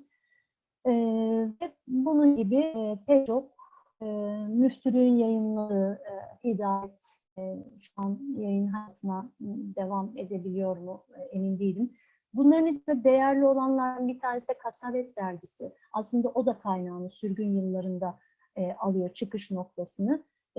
İçerik genellikle Alpor'da Kırım Hanlığı dönemi, öyle Yarımada'nın o klasik devri konulan ve akademik çalışma makalelerin aldığı bir dergi olması anlamında önemli.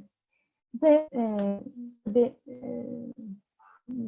günümüz modern çağ gerekleri bugünlerden tabii Kırım'da yaşayan, hani hangileri kaldı dersek söylememiz oldukça güç. ATV televizyon kanalı, ben bunları 2015 itibariyle için söylüyorum. Bugün Ukrayna'ya taşınan Kırım Haber Ajansı'nın varlığı ve Radyo Meydan doğrudan Kırım Tatarlarının çağın gereklerine uygun kitlesel iletişim araçlarını oluşturan ülkelerde. Evet, şimdi ben birazdan şahıslar üzerinden gitmek istiyorum. Şimdi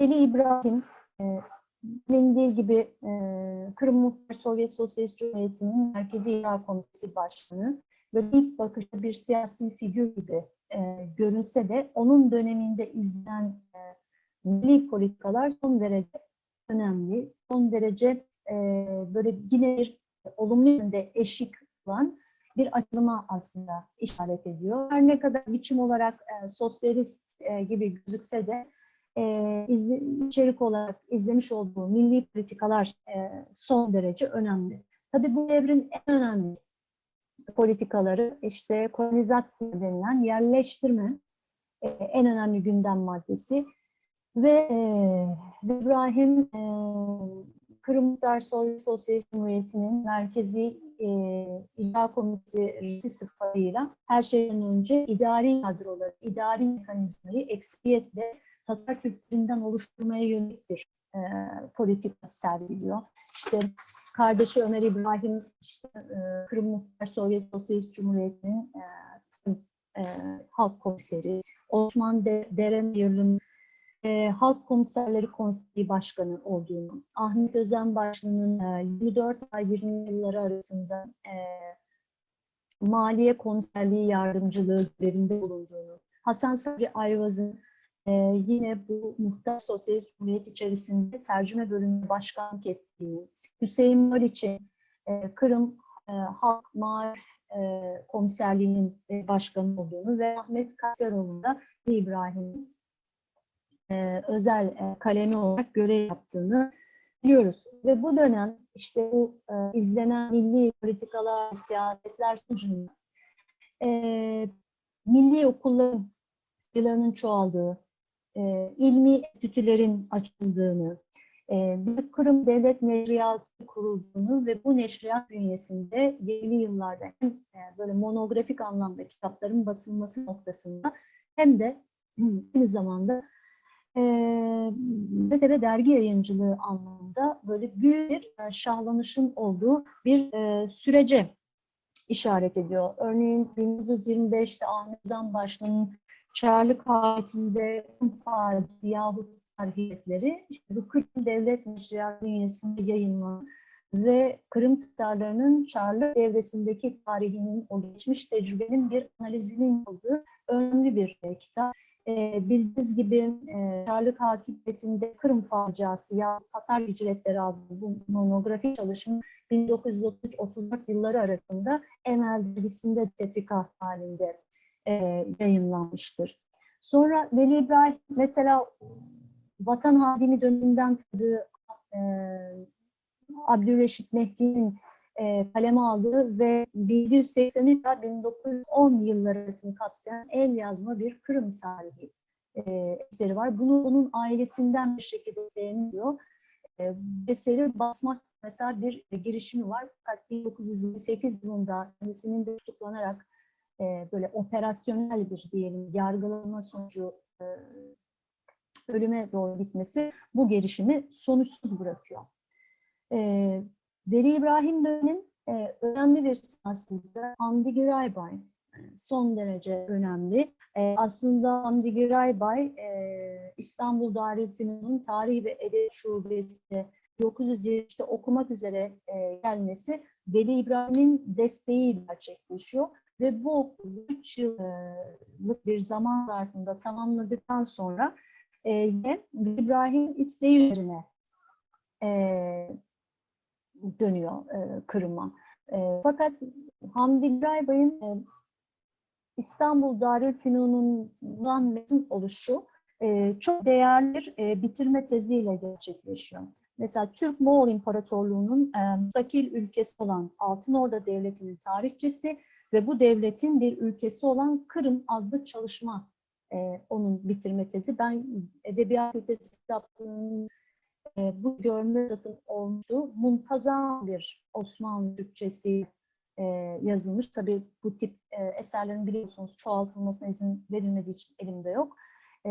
Bir de tezine bir ek olarak da zenginleştirmek adına Kırım Edebiyatı'na bir bakış diye ayrı bir parça da ilave ediyor ve bütün boylarının takdir kazanarak gerçekten mezun oluyor. Ayrıca o 3 yıllık İstanbul'daki öğrenciliği sırasında İstanbul'da gittiği bütün araştırma yaptığı kütüphanelerde Kırım tarihine dair Türkiye'de ne var ne yok bunun birikimine sahip bir şekilde hareket ediyor. Ve 1926 yılında tabii Veli İbrahim'in daveti tekrar Kırım'a dönüyor. Çünkü artık Kırım'da Veli İbrahim'in yönetimi yılında canlanan bir ilmi ve kültürel hayat var ve Hamdi Giraybay'ın da tecrübelerinden bu noktada yararlanmak isteniyor. Fakat 1930 yılında 129 yaşındayken o da Bolşeviklerce şehit edilecek ne yazık ki isimler arasına giriyor. Bu görseldeki Kırım şiirleri ön sözünü Cafer Seydanet'in yazdığı 1935'te basılan ve Hamdi Giraybay'a ithafen hem bu ilave ettiği Kırım Edebiyatı'na bir bakış kısmının yer aldığı Kırım şiirleri antolojisi. Daha sonra 20'li yıllarda Bükreş'te Yaş Tatar'da doğrudan Hamdi Giraybay'ın şiirlerinin yer aldığı bir kitap daha yayınlıyor. Tabii o 20'li yıllarda yayınlanan kitabın 94 yılındaki versiyonu. Bu dönemin önemli bir esması Osman Nuri Akçokraklı, 1879 Bahçesaray doğumlu ve bu 37-38 yıllarındaki bu Aydın katliamına giriş bilindiği gibi o dönemde yazık ki vefat eden aydınlardan bir tanesi. Osman Nuri Akçokrak'ta Kırım Tatar tarihi, kültürü, etnografisi, epigrafya anlamında, hatta arkeolojisi anlamında son derece önemli bir isim. Kırım'da 20'li yıllarda, hatta tercüman döneminde itibaren Milli Matbaa'da sık sık bir şekilde gazete ve dergilerde onun makalelerini rastlayabiliriz. Aynı zamanda önemli bir paleograf. Öyle bir ki Rusya'da Arap dili ve edebiyatı araştırmanın kurucusu sayılan Ignatiy Yulianovich Krakowski'ye bir sürü eğitimlik yapmış olduğu biliniyor St. Petersburg'dan. Terran Gazetesi, Alem-i İsvan ve Alem-i Sıbyan'da zaten hep yazılarının yer alması dolayısıyla yakın malzemede ve işbirliği yaptığını söyleyebiliriz. 1927'den itibaren Kırım Devlet Üniversitesi'nde güzel yazı, paleografya, Türk dili, Kırım Tatarlarının folklor gibi dersler veriyor. Ama tabii onun özellikle Veli İbrahim döneminde 1923 yılında çıkılan Profesör Borozdin riyasete çıkılan bir inikif gezi var. Bunun katılımcılarından tanesi. Burada çöl bölgesinde içinden geç güzel üzerinde zemin ile aynı düzeyde büyük bir kum üzerinde, yani sayısız onlarla ifade edilen damga örneklerine rastlıyor. Tabii bu ilmi araştırma gezisine Hüseyin Badaninski, o dönemde Kırım Üniversitesi'nin Şark Şubesi'nin öğrencileri gibi ister de katılmıştır. Resmedilmek suretiyle bu öğeleri bir tasvir yapım suretiyle örnekleri çıkartılmıştır. Yine bu bölgesindeki geçiş güzergahında bazı mezarlarına rastlıyor. Üzerinde hiçbir tarihin veya ismin yer almadığı, doğrudan onların da onun tabii teknolojisi gereği resmetmek suretiyle örnekleri çıkarılmış ve 1926'da az önce Kaan'ı gösterdiğim Kırım'da Tatar Kralı adlı yayın Arap harfleri ve Tatar olarak yayınlanmış. Akmes'te 1927 yılında aynı yayının bir de Rusça baskısı yapılmıştı. Yine devrin önemli isimlerinden biri Hüseyin Badaninski'de, o da kendi bünyesinde o aydın kimliğinin içerisinde ressamlığı, hikaye, Han Saray Müzesi'nin kurduğunu ve eğitmenliği barındıran önemli bir kimlik, önemli bir aydın. 905'te ilmi araştırmasına katılan Kırım Tatarlarından bir tanesi. Burada Osman Akçoklu ile birlikte fotoğrafı ve kazı ile birlikte fotoğrafları bulunmakta. Onun özellikle önemsediği şey kırdaki maddi kültürel miras varlıklarının böyle bir şekilde bir kayıt altına alınması ve bunların korunmasının gelecek saklı tutulması üzerine bir gaye ve amacı söz konusu. Ve bu konulara odaklan. Şimdi Veli İbrahim döneminin örnek bir siması işte Hayri Emirzade. Aslında az önceki görselde görmüştük halk oyunu oynarken. Aynı zamanda bir tiyatrocu, aynı zamanda bir sinema aktörü. Çok resim onda ve şiirler yazmış olduğu bilinmekte. Bu başlı oyuncu olduğu alim ki senaryosu öykü yazmıştır. 1926'da sahneleniyor. Ve 1932 yılı itibariyle onun yaşamına dair çok az bir bilgi var. Geri kalan şey yani ne şekilde gerçekleşiyor tam olarak emin değiliz. 30'lu yıllarda Azerbaycan'a gittiğini biliyoruz ve 1958'de Bakü'de vefat ettiğini biliyoruz. Yoksulluk içerisinde vefat ettiğini, defnedildiğinde olmadığını okuyoruz kaynaklardan. Hakkında böyle bir bilgi var. Azatoğlu bu Kırım Tatar halkı arasında kültür içerisinde yeri olan bir halk kahramanı ki hikayesi de aslında gerçeklerden alan bir kahraman. Alim zalimlerle olan mücadelesinin temelleri aslında Karasular Köprülüköy doğumlu. Ve onun çocukluğu ve ilk yılları itibariyle Köprülüköy sahanenin büyütmesi toprak meselesi. Ardından ailesinden kız kardeşinin kaçırılması, daha sonra çalışmak üzere gittiği bir Karayin tüccarının evinde iftiraya uğraması gibi başlayan bir macera alimin ölümüne varıncaya dek böyle yeri ve makamlarından bir çeşit kaçak hayatı yaşadığı bir süreci beraberinde getiriyor. Ve gitgide alim yani Rusları oldukça uğraştıran, nereden çıkacağı belli olmayan, hatta Kırım Tatar aileleri içerisinde anneler çocuklarına kızdığında alimle korkutan bir efsanevi karakterine dönüşüyor. Önümüzdeki hızlılaşa dair önemli kanıtlardan biri de herhalde onun üzerindeki figürünün Karasuba yakınlarında olarak yaşatması.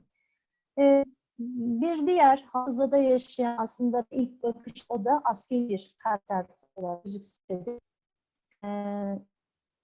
bir Kırım Tatar milli kahramanı yakın dönemin olması noktada önemli bir figür ve Sultan figürünü burada görüyoruz. İkinci Dünya Savaşı yılları bildiğiniz Sovyet ordusunda Kırım Tatarı yer aldı. Buyurun. Biraz buyurun. Şey yapabilir miyiz? Çünkü Ankara için ve şeyler için biraz iftar saati de yaklaşıyor. Arkadaşlar konuşmayı da kaçırmamak da istemiyorlar. Tabii ki bu Kırım Tatar kültür ve medeniyeti deyince 3-4 konferanslık veya daha fazla bir konferans konusu. Yani, bunu bir şey yapalım çünkü sorular da var. Sorulara hiçbir yer zaman kalmayacak. O zaman şöyle yapalım arzu ederseniz. Sorulara geçeriz. Bu nasıl yani devam edecektim. İsterseniz geçiriz. Nasıl yapalım? Sorular açabiliriz. Yani bir sorular da var. Bir iki soruyla eğer şeylerse çünkü diğer yerler daha sonraki devamını da dinlemek şeylerle. Dediğim gibi Anladım. kültür ve medeniyet çok geniş, çok kapsamlı çok geniş bir konu. Yani Evet. çünkü ikisi de iftar saati de yaklaşıyor. Sorular da var. O soruları da cevaplarını da verelim diyorum. Tamam. O zaman soru alabiliriz. Tamam. Namık Bey soruları alalım. Evet hocam, teşekkür ediyoruz. Burak Atmaca'nın bir sorusu var. Sunumun başında Kırım Tatarlarının kendisini Kırımlı olarak adlandırdığını, Kırım Tatar adının 20. yüzyılın ikinci yarısından itibaren ortaya çıktığını belirttiniz. Kendisi bu fikrini neye, hangi kaynağa dayanıyor? Sunumda da değindiği üzere milli marşımız Tatar kimliğini vurguluyor. Yine Yaş Tatarlar Hareketi var. Ayrıca da 17 öncesi ve sonrasında Tatarlığı, Kırım Tatarlığı vurgulayan edebi eserler var. Çobanzade başı çekenlerdendir ve bu insanlar sıradan halk tabakasındandır diyor. 1910'dan sonra Türkçülükten etkilenerek giderek umum Türkçü yaklaşımla Kırım Türkleri adı da ön plana çıktı. Bugün de hem derneklerimiz hem vakfımız bu fikir temelinde kuruldu. Ayrıca diasporamızın Rus etkisinden uzak hatta hanlıktan kalan kimliği muhafaza ettiğini düşünürsek Tatar adının bu dönemden itibaren kullandığını görebiliriz. Ayrıca tarihi belgelerle de bunu ispat etmek mümkündür. Bu Kırımlı sözcüğü kanaatini nereye dayandırıyor? Yani aslında Tatar olarak ifade ediyor Kırım Tatarları kendisini. bu söylediğiniz dönemden önce ama siz sunumda Kırımlı olarak ifade etmiştiniz şeklinde bir sorusu var. Evet, oldukça uzun bir soru. Aslında cevabı da kendi içerisinde barınan bir soru. Ben burada Kırımlı derken, burada ben 2012 yılında Kırım'a gittiğimde, Kırım'da mülakatlarda bulunduğum, leşilerde bulunduğum kişilere dayandırıyorum bunu, bazı kişilere dayandırıyorum. Mesela peki Kırım Zafer Seyit Ahmet mesela niye bu zayıflığı enler ikisinde? Biz burada bütün bunu söyleyen asla yani Kırım Tatar tabirini yok saymak tarzında bir üslup asla bizim zaten bu konu niyetimizi herhalde gerek yoktur, bellidir diye düşünüyorum. Yani bakın bu yarım mesele ilerleyen konularda vardı ama Abdullah Zihni Soysal, Cafer Seyit Ahmet'in biliyorsunuz hem Abdullah Zihni Soysal'ın Leh dili yazdı, Cafer Seyit Ahmet'in hem Fransızca hem Leh dili yazdı. Böyle Kırım tarihini anlatan eser var bildiğiniz. Mesela Kırım tarihini başlatırlarken hep Kırım'daki Türkleşliğinden itibaren bunca. Ben bu Kırımlı ifadesini söylerken Tatarliğini yok saymak, aslında tam tersi bütün olarak görmek, bu yarımadanın mensubiyetini, aidiyetini yani ifade etmek noktasında daha güncel bir yaklaşımla bunu söyledim. Bunu söylerken niyetim, düşüncem Cafer Seyit Bey'in de Kırımlı Cafer Seyit Ahmet imzasını kullanması bence üzerinde düşmesi gereken bir nokta. Böyle düşünüyorum. Evet, Hangi kaynak derken zaten çok Kırım tarihiyle ilgili klasik bir Hanlık'ta ait yazmaları, evet bunlar var. Hangi kaynaklar var ki? Bakın elimizdeki çağdaş döneme yakın olan matbuatla alakalı materyaller bile hepsi koleksiyonlar var. Bize bir ton yani şimdi Kırım'la sınırı, yani Kırım bir medeniyeti, Kırımlı bir medeniyet değil. Ya bu anlamda diasporadaki yaşayan Kırım Tatarlarının ne düşündüğü noktalarda farklı, Kırım'da yaşayanların farklı. Bugün Litvanya, Polonya ve Belarus'ta yaşayan işte bu eski Büyük Litvanya Dükalığı döneminde buraya hicret etmiş olan Tatarların, bunlar da diasporanın bir parçası. Dobruca'daki Tatarların yani bunlar üzerinde düşünülme gereken şeyler.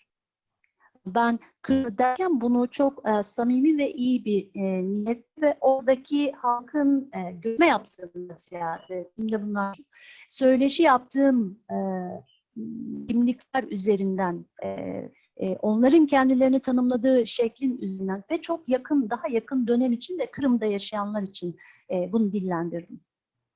evet. Ümit Özkan'ın bir sorusu var. 1920'lerde Kırım'da yayımlanan gazetelerden biri olarak Kırım Müslüman Sedası'ndan bahsedildi. Bu gazete ne zamana kadar yayın hayatını sürdürmüş? Türkiye'de süreli yayınların yer aldığı koleksiyonlardan ulaşmak mümkün mü diye sorar Ümit Hocam. Ne yazık ki ben bu gazetenin kendisini görmedim. İşte buradaki yayıncılık anlayışındaki bazı yayınların ünlerini mesela aynı biriyle eş güdümlü bir şekilde yayınlandıkları bir başka yayında öğreniyoruz isimleri.